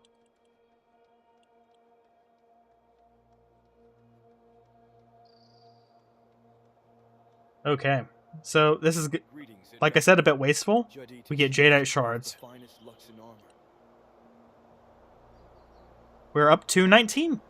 We're almost halfway. So yeah, very wasteful in terms of faction donated versus the amount we get for the title, but we're still getting progress towards something, so. Let's put this away. This away. Identify everything. We need to get our plant fibers out of here.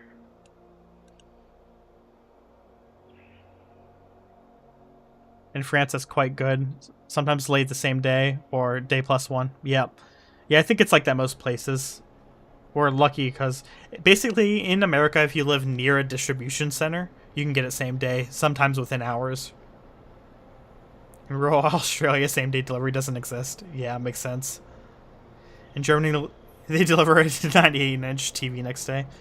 Yeah, something really weird to me, and I guess it's not so weird now to, most people, but the fact that you can get like iPads and stuff like that and phones delivered on DoorDash, it's so weird to me that exists. What am I doing? I'm just looking through to make sure there's nothing I don't want to salvage. Okay. So we want to do this. Let's focus on dragon roots for the plant fibers.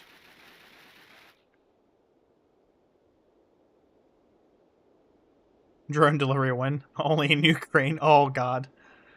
I don't think they're a fan of the drone deliveries there.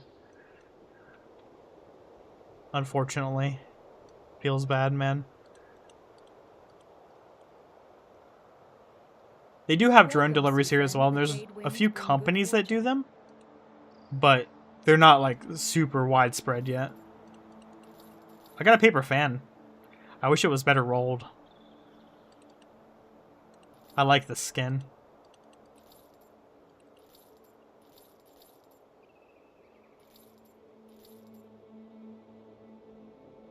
Recognize shortbow, but the inscription is bad, so.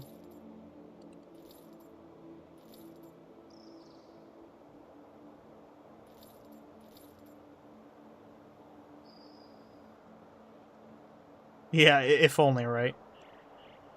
Then we do this. We are now up to 138 Ellie tomes, which were useless for us, but we're collecting them.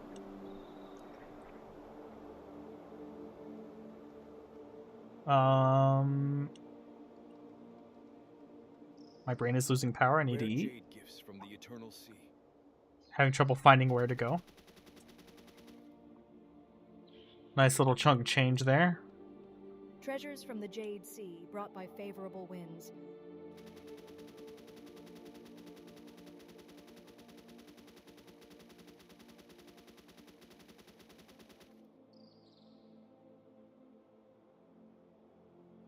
That's funny. Oh yeah, Peter, where should I key farm next week? Do you have any key farms you know of that give good bows. I'm probably going to do Fissure of Woe for some of them at least. I want to get a Storm Bow. But I don't know if you know about any other ones that have good bow skins. I don't know why I'm running to the storage. I don't need to.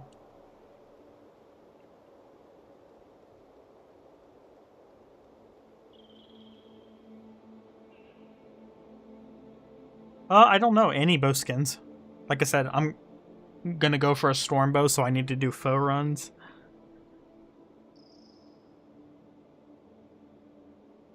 And you still get -2 HP. Yep. I have one right here. This is actually an OS one. Funny enough. This bow, if I didn't customize it, would probably be worth quite a pretty penny.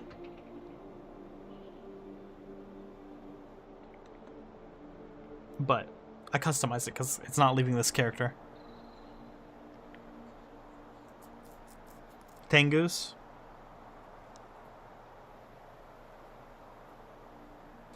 Urgo's longbow, Dryad shortbow. I will keep those in mind. Yep, that was the stream though, guys. Thanks everybody for the subs and for watching. Just to recap, we got Spear Marshal, and we did our first Vanquish in Alona, so we're 1 of 34.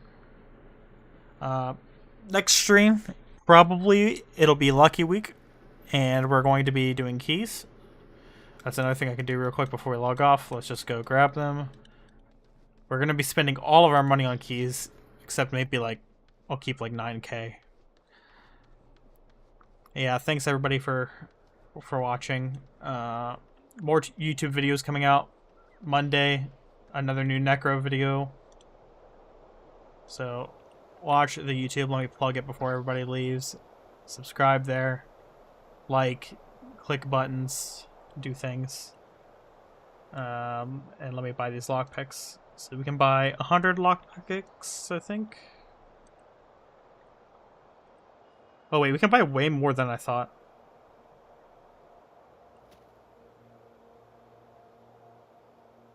Oh, it didn't actually buy 100. And then let's deposit 10 plat. Not 100 plat. Let's just withdraw 90.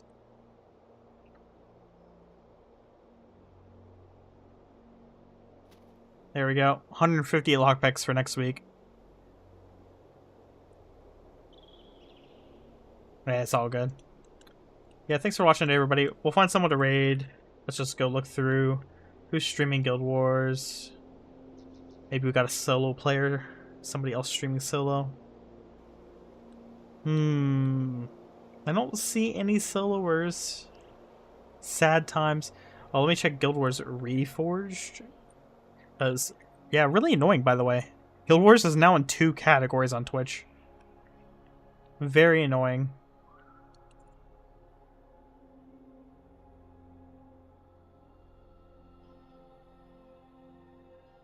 Okay. Well, no soloers, it looks like. Let's see if anybody's doing... Okay, this guy's doing... Mad CR or whatever. I don't know why people insist on not calling it Duma, which I will continue to call it. But we'll go raid him, so say hi. Thanks for watching, guys, and I'll catch you later.